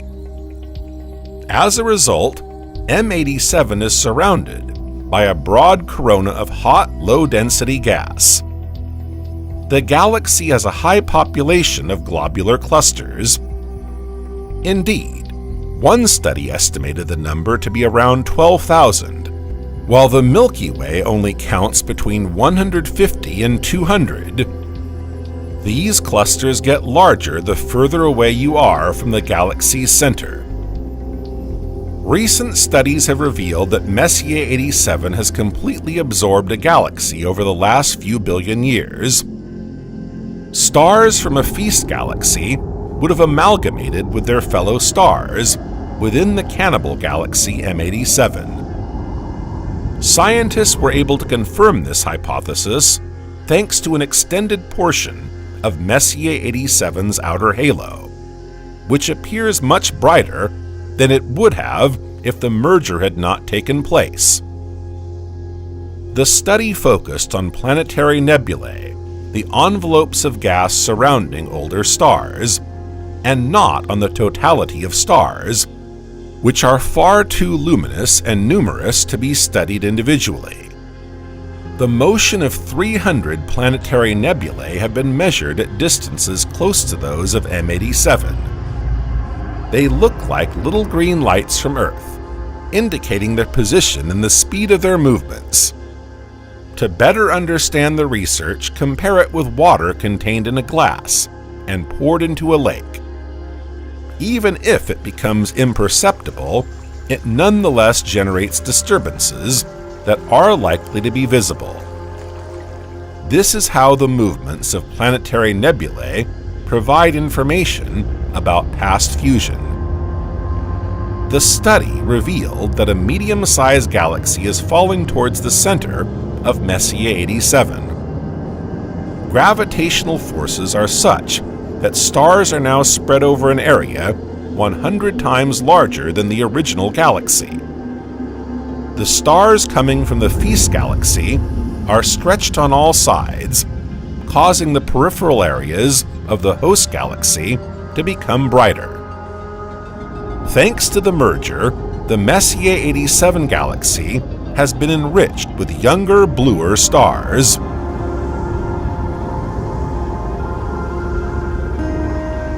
Within the constellation Furnace, some 70 million light-years from Earth, lies a vast lenticular galaxy with a disk but no well-defined spiral arms, known as NGC 1316, or Furnace A, or Fornax A. It was discovered by Scottish astronomer James Dunlop in 1826. The galaxy is described as a radio galaxy, since most of its energy comes from a jet emitting radio waves. Its nucleus has an emission spectrum with broad lines of weakly ionized atoms. NGC 1316 has had an eventful history, which was revealed when astronomers took a long look at it and its neighbor NGC 1317 using a 2.2-meter or 7-foot telescope at La Silla in Chile in 2010. While NGC 1317 appears to be a small spiral galaxy with a peaceful existence, NGC 1316 turns out to have swallowed up several other galaxies during its existence. The remains of this cannibalism are still visible. Astronomers have spotted unusual traces of dust within an envelope of stars, as well as smaller-than-average globular clusters. The first clue proves that NGC 1316 swallowed up a dust-laden spiral galaxy around 3 billion years ago. Galactic tidal effects have been spotted at the edge of NGC 1316. These are the remnants of stars torn from their birthplace and hurled into intergalactic space. Their gravitational effects on stellar orbits occur whenever a nearby galaxy approaches. The NGC 1316 galaxy has thus fed off other galaxies, and its environment is still disrupted as a result. It is now the most important source of radio waves in the Furnace constellation, and the fourth most important radio source in the universe. This is because matter is falling into a supermassive black hole at the galaxy's center. This same black hole has been fed by the galaxy's interactions with other galaxies. The black hole's mass is estimated at between 130 and 150 million times the mass of the Sun. NGC 1316 began its meal 3 billion years ago and is still in the process of digestion. Total fusion is currently in progress. Some scientists agree that it will eventually become a system dominated by a large galactic bulge.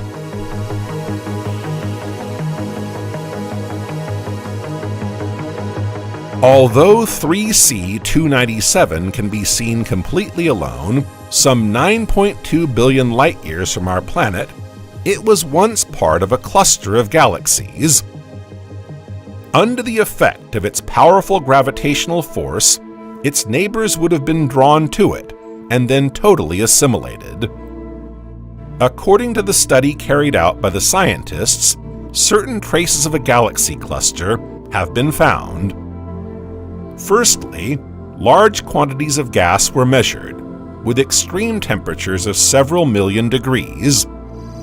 Then, a supermassive black hole swallowing gas and emitting a plasma jet over a distance of 140,000 light-years is also present.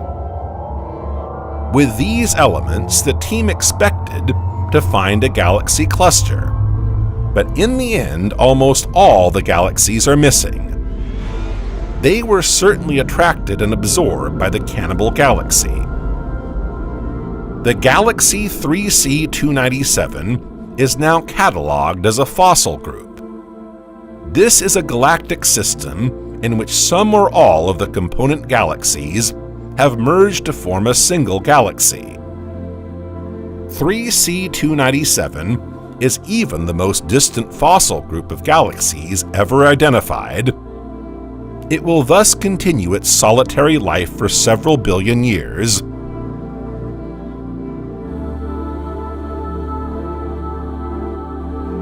NGC 7252, also known as Atoms for Peace, is a lenticular galaxy found in the constellation Aquarius, some 220 million light-years from Earth.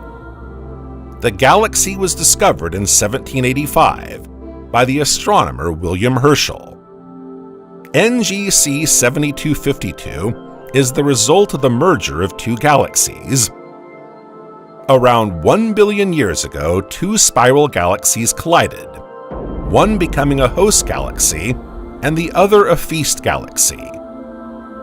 Now, at the center of NGC 7252, lies a spiral-shaped disk, some 10,000 light-years across, undergoing an intense wave of star formation.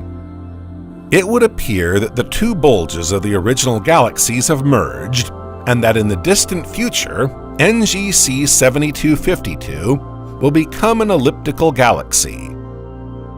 The tidal tails that form as a result of the collision stretch for almost 500,000 light-years. The collision has given rise to young globular clusters and groups of bluish stars.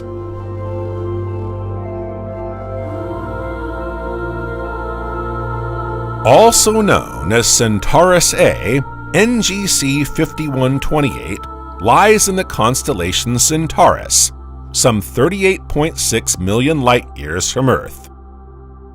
This lenticular galaxy was discovered by astronomer James Dunlop in 1826 and is now the fifth brightest galaxy in the sky.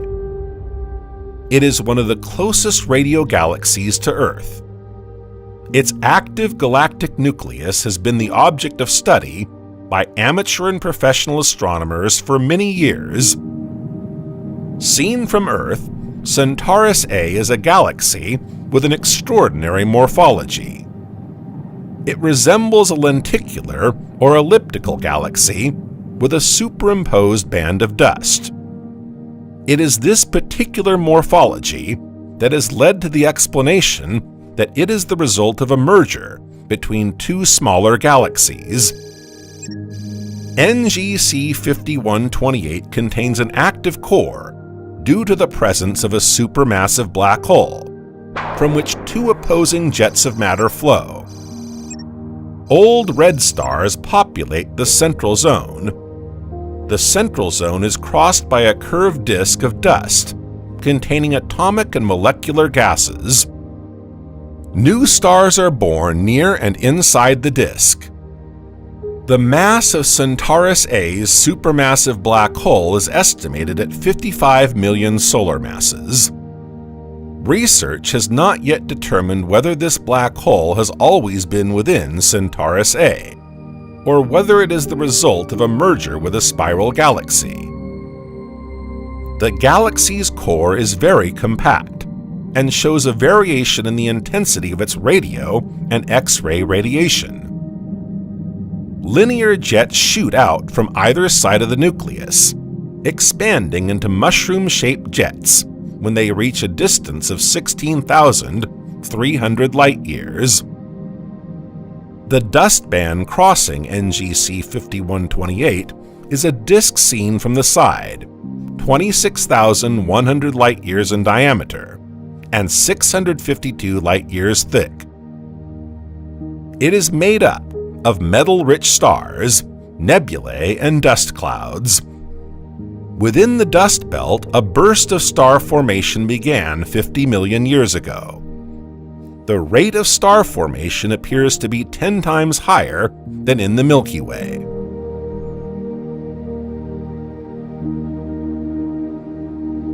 Centaurus A produces a lot of energy from gas falling back into the central black hole. Some of it is then propelled back into the two jets at impressive speeds. The northern jet is clearly visible, while the opposite southern jet is much less visible, and has only been discovered thanks to a few knots. These jets are linear in shape until they reach the interface of the galaxy's interstellar and intergalactic gas, where a shock wave forms and they take on the shape of mushrooms. Their total length is around 30,000 light-years. Thanks to a technique using near-infrared images taken with ESO's 3.58 meter or 12-foot diameter New Technology telescope, astronomers were able to observe Centaurus A swallowing its meal with flawless precision. The little spiral galaxy appeared twisted and distorted. Thousands of star clusters swirled inside Centaurus A, representing the crumbs of cosmic fusion. To witness the meal of a giant cannibal galaxy live in this way remains rare and exceptional.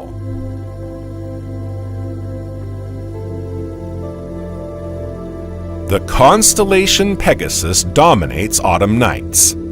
It can be spotted in association with Perseus, Andromeda, and Cassiopeia. These are all neighboring constellations. Pegasus forms a majestic square of stars, the main part of the constellation. Within this constellation, Edward Stephan first spotted a group of galaxies in 1878. At the time, it was catalogued as an aggregate of nebulae, but it was later revealed by Edwin Hubble in 1924 that these were galaxies made up of billions of stars, far removed from the Milky Way.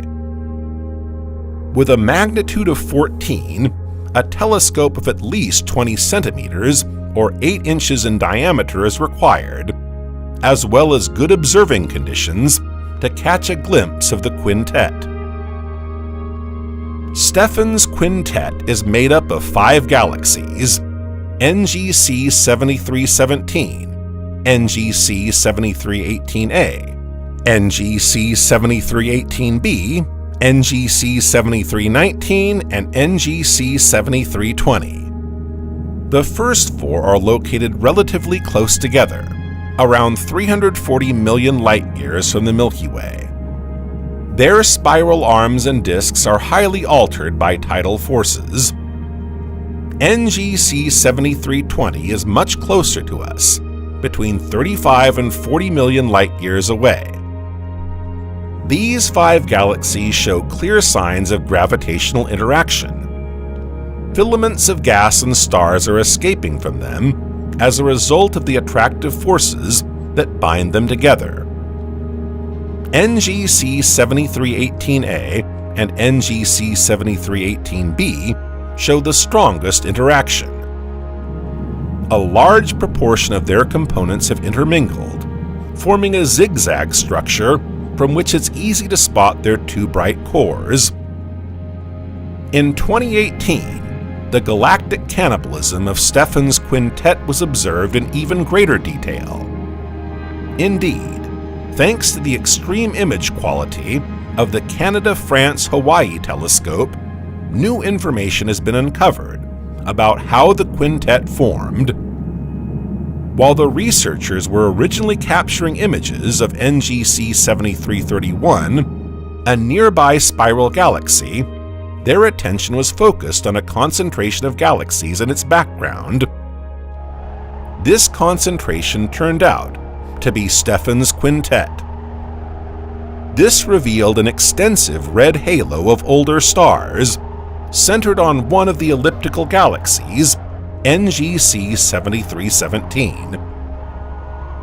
These data show that the quintet is still interacting strongly, whereas scientists previously thought the opposite. What's more, NGC 7317, thought to be rather quiet, turns out to be still very active with the other members of the group. Stephan's quintet is indeed the scene of widespread galactic cannibalism. It is a highly coveted object of study for astrophysicists wishing to investigate the collective evolution of galaxies undergoing interaction, collision, or shock processes. In the long term, this cannibalism should lead to the formation of a single giant elliptical galaxy.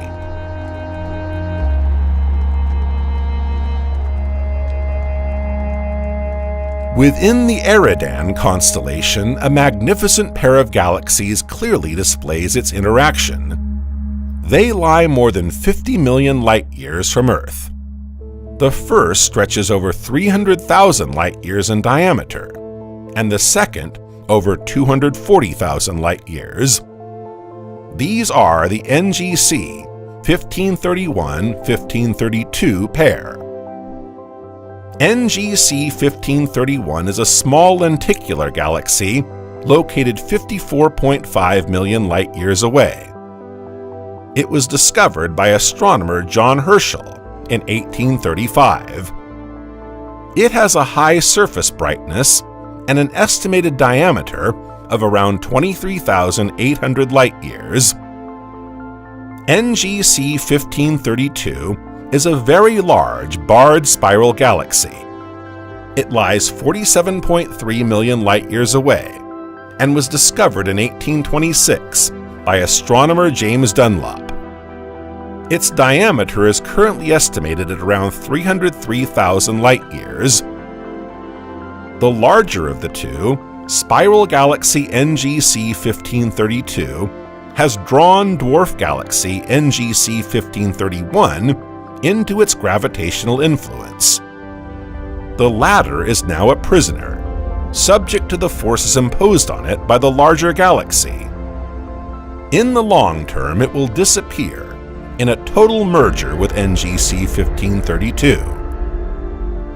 Thanks to the 8-meter or 26-foot diameter Gemini South Telescope at Cerro Pachon, Chile, an exceptionally splendid image of the NGC 1531-1532 duo has been obtained. NGC 1532 is in the foreground, beset by bands of dust. NGC 1531 lies in the background, but is easy to spot thanks to its bright core just above the center. All along the upper right edge of the front spiral arm, numerous young clusters of bright blue stars appear, born of the gravitational attraction residing between the two galaxies.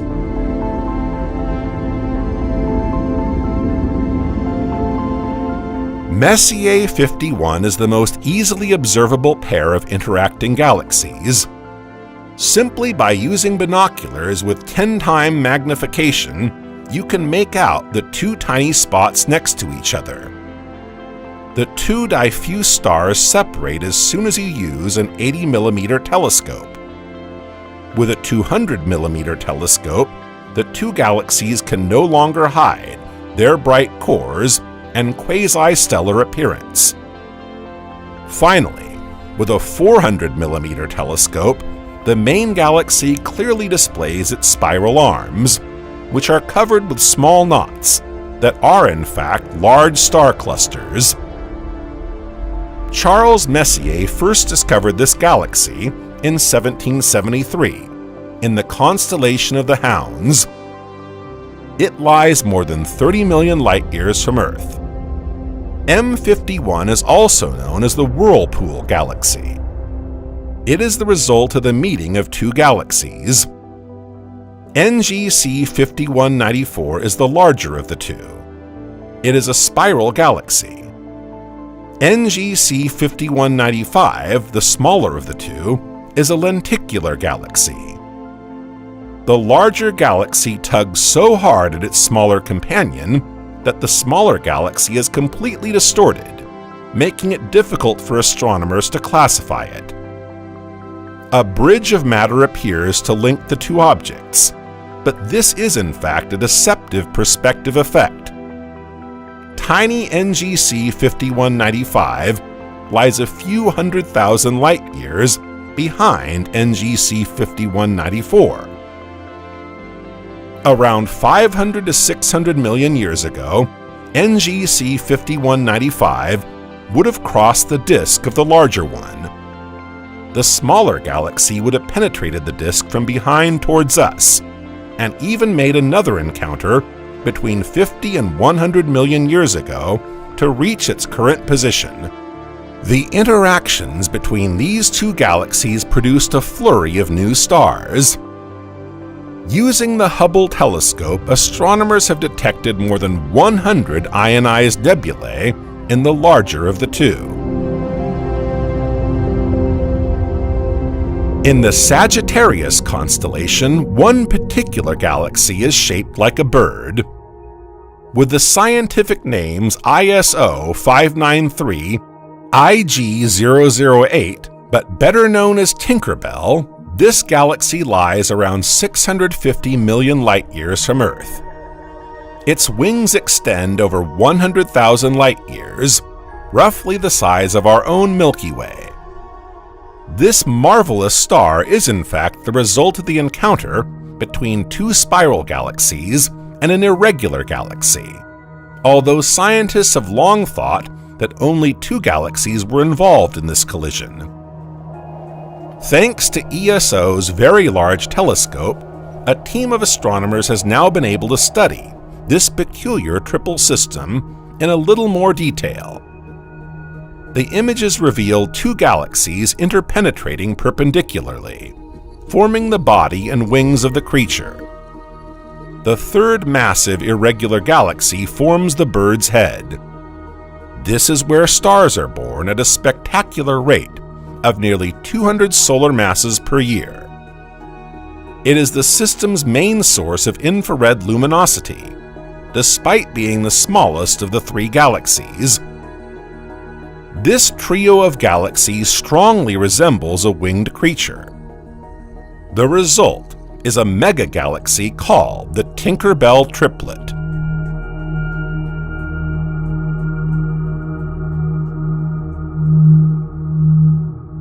Located in the constellation of the Sculptor, some 423 million light-years from us, lies the Cartwheel Galaxy, a lenticular ring galaxy, also known by its scientific name, ESO 350-40. With a diameter of around 180,000 light-years, it is a larger galaxy than the Milky Way. It was first observed by astrophysicist Fritz Zwicky in 1941. Its name was given for obvious reasons. Its shape resembles that of a wheel, with a hub in the middle, the rim around the rim, and the semblance of spokes running from the center to the periphery. This particular shape is thought to be the result of a collision with a small galaxy around 200 million years ago. Prior to the impact, the Wagon Wheel Galaxy would have had a spiral shape, like that of the Milky Way. The small galaxy would have passed through it, creating a shock wave and a gigantic gravitational disturbance. As the Wagon Wheel Galaxy is of greater mass than the galaxy responsible for the impact, the latter will eventually be swallowed up by the larger one. Thanks to the James Webb Space Telescope, we were able to observe this galaxy in all its splendor, as well as the dust that surrounds it. The collision between the two galaxies has formed two rings extending from the center of the galaxy to its periphery. The first ring contains a lot of dust and gigantic clusters of young stars, making it very luminous at its core. The second ring has been extended for 440 million years. It collides with the surrounding gas, giving rise to hundreds of millions of new stars. A study of the galaxy reveals zones rich in hydrocarbons and other chemical compounds, as well as dust whose composition is very similar to that of terrestrial dust, composed of silicates. It is these zones that take on the spiral ray shape so representative of the Wagon Wheel Galaxy.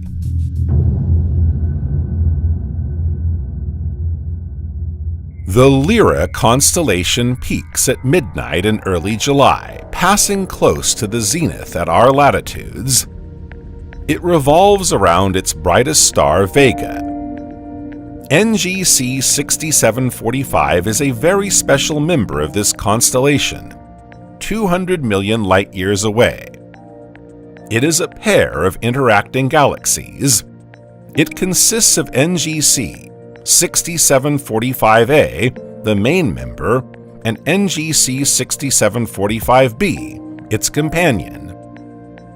A few 100 million years ago, the small irregular galaxy, NGC 6745b, would have partially passed through NGC 6745a. The latter was almost certainly a spiral galaxy before the collision took place. Its structure is now totally altered. This Cannibal Galaxy has absorbed most of NGC 6745b's interstellar medium, leaving the latter stripped of most of its interstellar gas and dust. Between the two galaxies lie star clusters around 10 million years old. This is gas extracted from the larger galaxy, which has begun to form new stars in large quantities.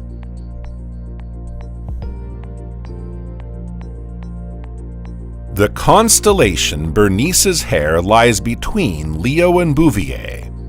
With declinations between plus 13 degrees and plus 33 degrees, it can be seen from almost anywhere on planet Earth.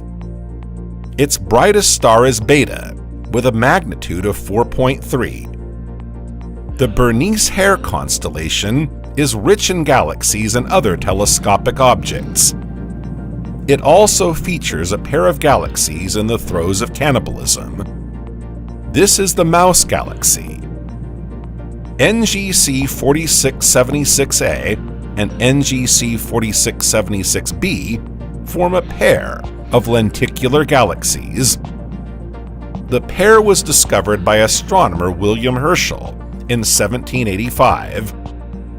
They were later listed in the index catalog as IC819 and IC820. The first member of this duo, IC819, is a vast lenticular galaxy. It is an active galaxy some 328 million light-years away. Its companion, IC820, is also a lenticular galaxy, 327 million light-years away. It is also referred to as a low-surface brightness galaxy, meaning that it is a diffuse galaxy whose surface brightness is less than 1 magnitude lower than that of the night sky. They are known as the Mouse Galaxies because of their long tidal tails of stars and gas. The pair are in the process of merging and will eventually form a single gigantic elliptical galaxy. The luminous star clusters, gas and stars currently present in the tails, will position themselves in the new galaxy or remain in orbit in its halo. In 2002, the Hubble Space Telescope captured an image through blue and orange filters, as well as through a near-infrared filter. This is the most precise image of the Mouse Galaxy available. Blue cascades in the IC820 galaxy reveal clusters of hot, massive young stars whose birth was triggered by gravitational perturbations when the two galaxies met. Matter flows between the two galaxies can also be observed. In the long tail of IC819 are clusters of young stars separated by brighter regions. This suggests that the star clusters were formed from the gravitational collapse of gas and dust that was originally in place within these zones, The blue then yellow color of the long tails contrasts with the brown of the galaxy core. Due to the gigantic size of the galaxies, the cannibalism process is proceeding very slowly, at an approximate radial velocity of 6,600 kilometers per second, or 4,100 miles per second. Full merger will take several hundred million years.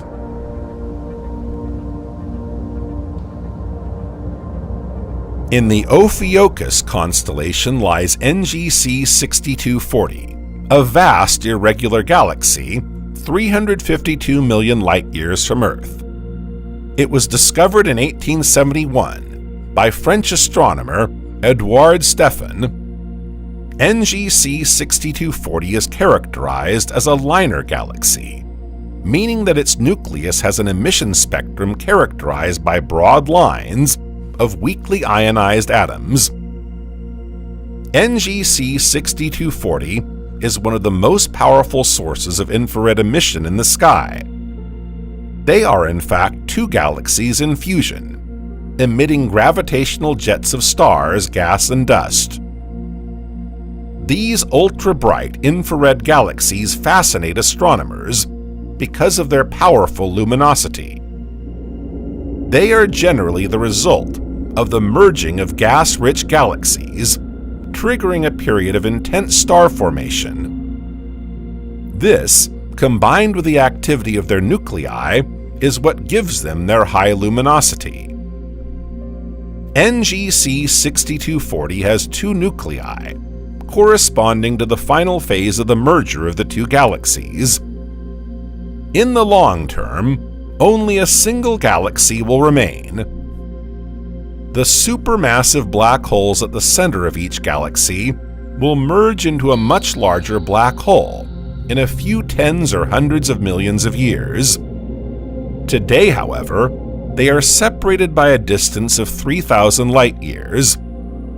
Because of this proximity, astronomers believe that the two black holes have been spiraling around each other for 30 million years.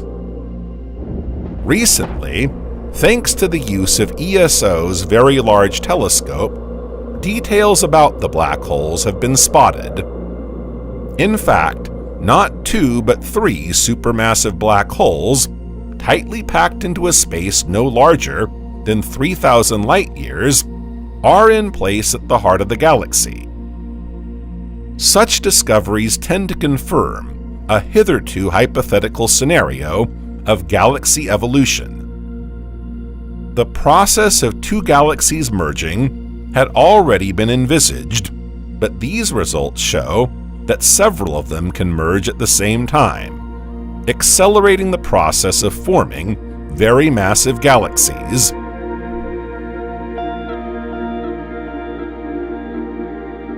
NGC 2623 is a spiral galaxy in the constellation Cancer, some 279 million light-years away. It was discovered in 1885 by astronomer Édouard Stephan. This galaxy has many characteristics. First and foremost, it is a liner galaxy since its nucleus has an emission spectrum defined by broad lines of weakly ionized atoms. It is also luminous in the infrared and qualifies as a star-forming galaxy and an active galaxy. NGC 2623 has a very distinctive shape on the sky. This is due to a major collision and the cannibalism of a large galaxy on a smaller one. A breathtaking image taken by the Hubble Space Telescope has revealed a little more about this galaxy. The scene of cannibalism stretches over 100,000 light-years. Although the merging galaxy is much too far away for us to observe it live from Earth with the naked eye, Hubble has brought back some wonderful details.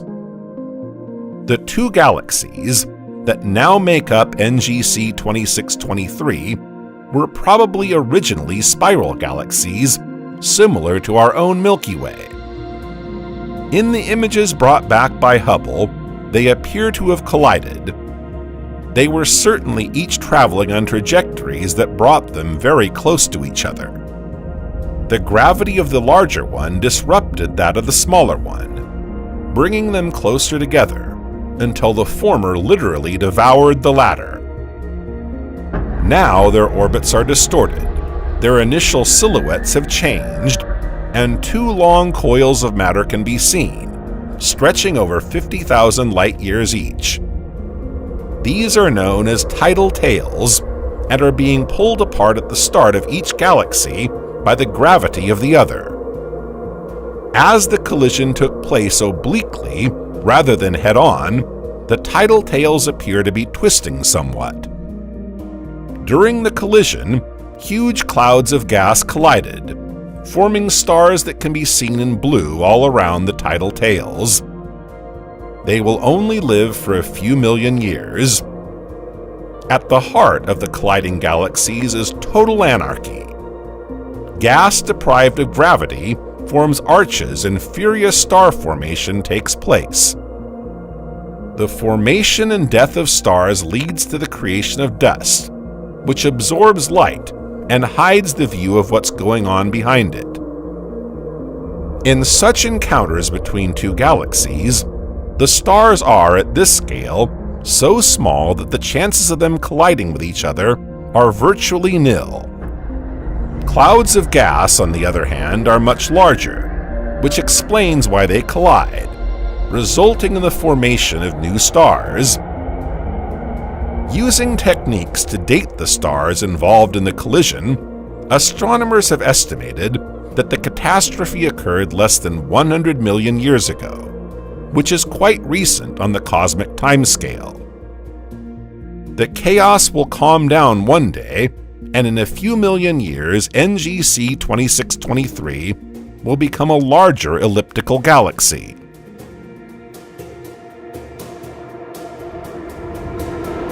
The evolution of NGC 2623 reminds astronomers of the fate that awaits our galaxy. Within 4 billion years, the Milky Way will collide with one of our nearest neighbors, the Andromeda Galaxy. The two galaxies are heading towards each other at a speed of approximately 430,000 kilometers per hour, or 270,000 miles per hour.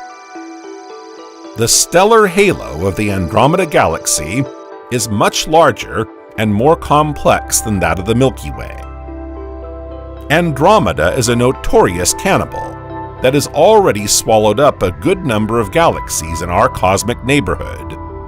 But more on that later. Astronomers have attempted to illustrate what will happen in this collision. As in all galaxy collisions, it would appear that the objects contained within, such as stars, will not collide head-on. Proxima Centauri, the closest star to the Sun, is almost 30 million times the diameter of the Sun. On a human scale, it's as if the Sun were roughly the size of a coin, and Proxima Centauri was 750 kilometers, or 460 miles away. On collision, the Andromeda Galaxy will gradually annihilate the Milky Way, and the two will form a giant elliptical galaxy. Names have already been proposed for this new galaxy. One early suggestion is Milkomeda, a contraction of Milky Way and Andromeda. Some scientists, preferring to take into account the greater mass of the Andromeda Galaxy, have proposed the name Andromilka. The fate of the solar system is a matter of conjecture. Scientists have estimated that it would have a 50% chance of being ejected 3 times further from the future heart of the newly merged galaxy than it is from the current heart of the Milky Way. In the event of the solar system being displaced towards the center of the collision, it would be disrupted by nearby supernovae. As a result, the main objects of the solar system would not suffer any significant damage. By then, however, the Earth will already have been a habitable planet for several billion years due to the Sun's increasing power.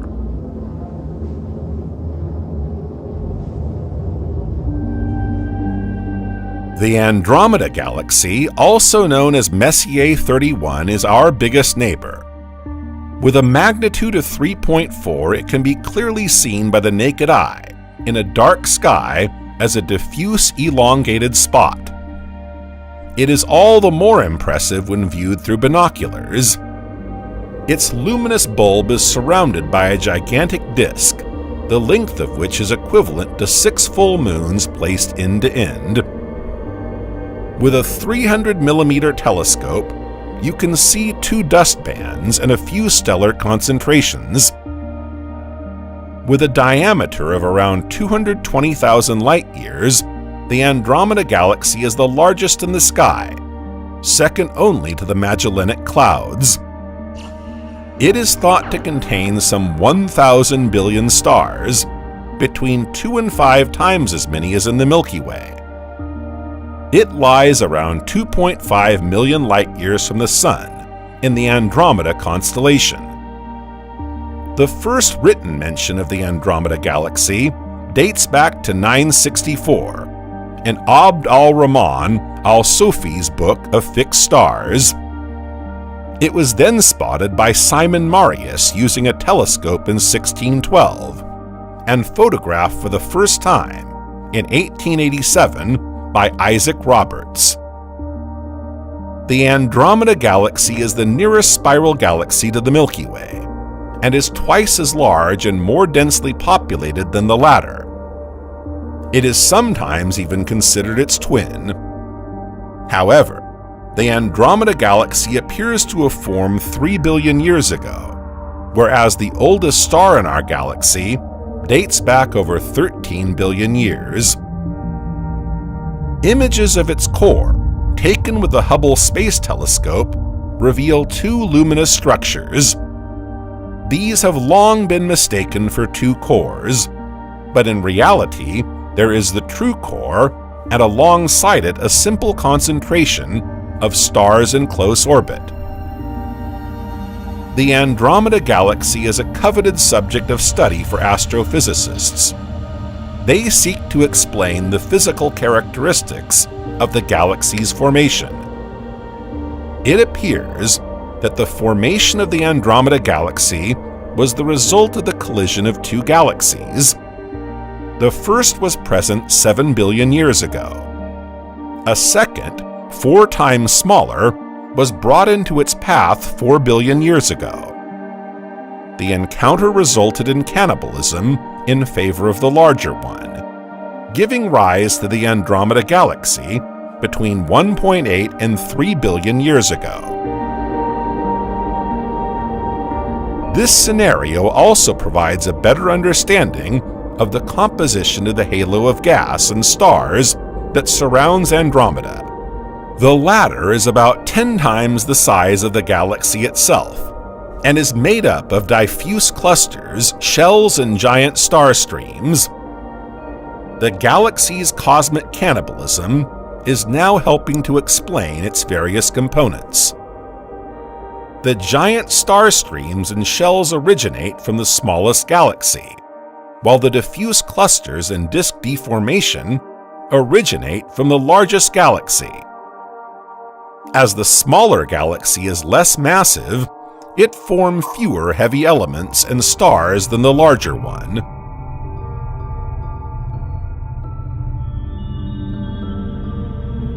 The Milky Way is the galaxy to which our planet Earth belongs. It is an immense disk of stars.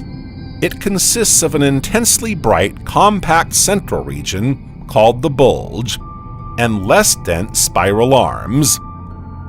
Our galaxy's disk is estimated to be 100,000 light-years across and 1,000 light-years thick.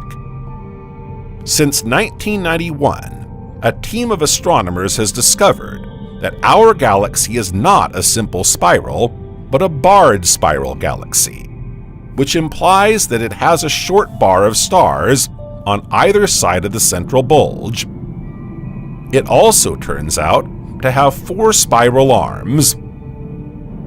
From Earth, our view of the Milky Way is very different, as we observe it from the inside. It appears as a wispy band that encircles the entire sky. The Milky Way is made up of 200 to 400 billion stars, so far away that they are impossible to see with the naked eye. Barely 6,000 are visible without an observatory.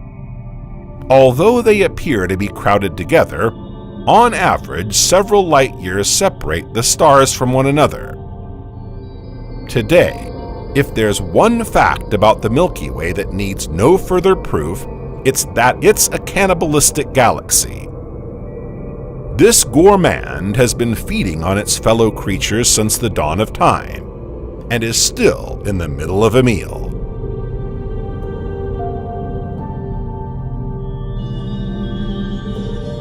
A team of scientists recently discovered the remains of a galaxy within the Milky Way.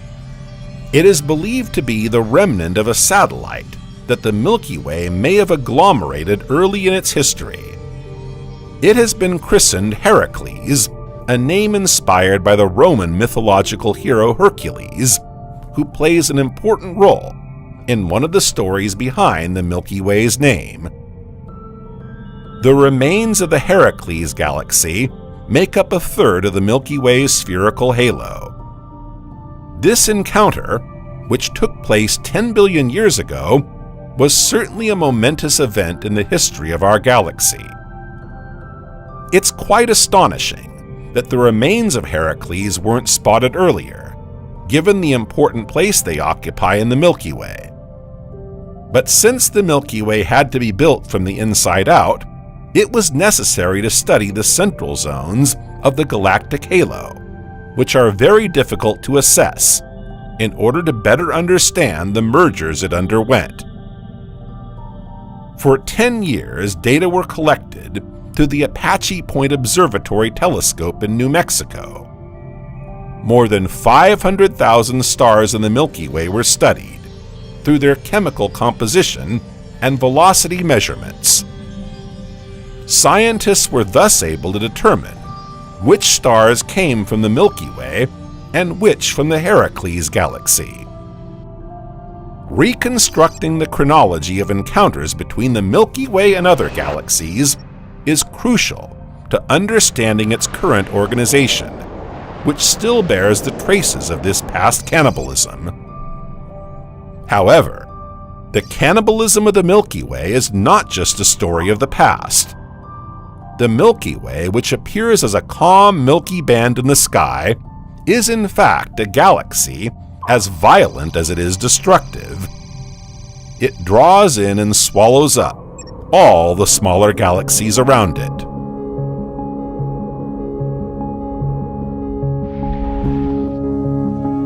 Within the local group, galaxies are inevitably moving closer together. While collisions between stars are rare given the distance between them, clouds of gas are forced together until they compress and heat up.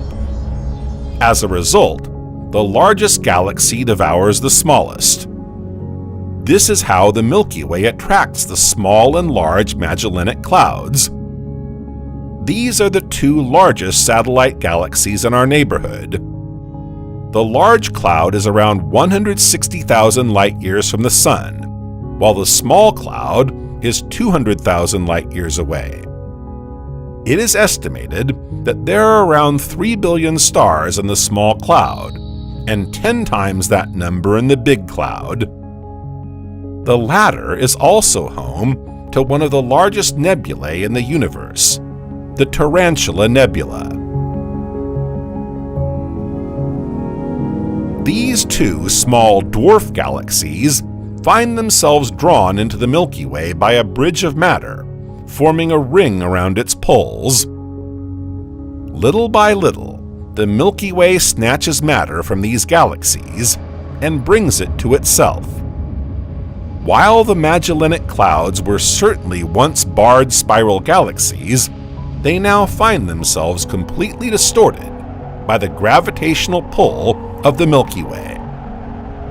And since the mass ratio is favorable to our galaxy, it should eventually annihilate the small and large Magellanic Clouds within its structure.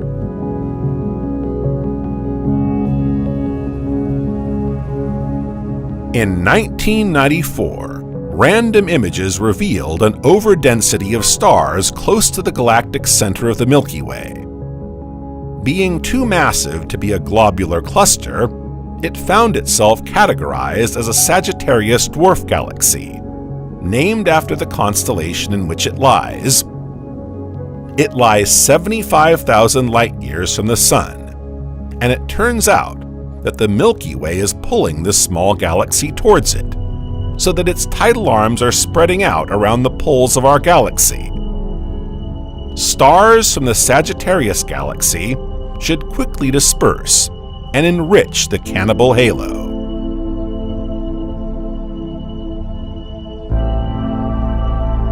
Another galaxy appears on the Milky Way menu, the Great Dog Galaxy, known as Canis Major.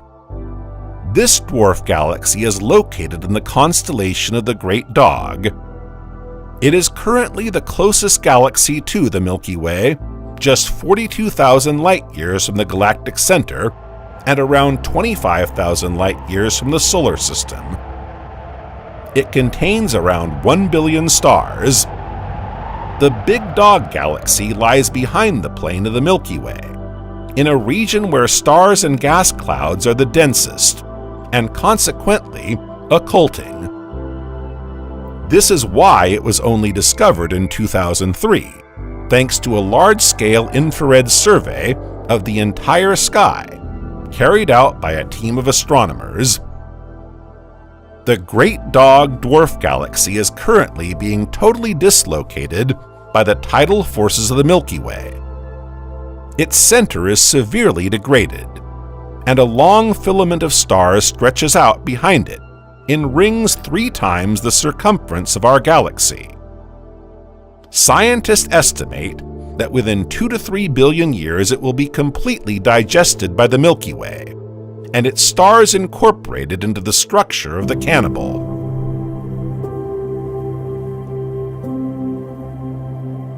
Curiosity about the night sky is one of the oldest in human history.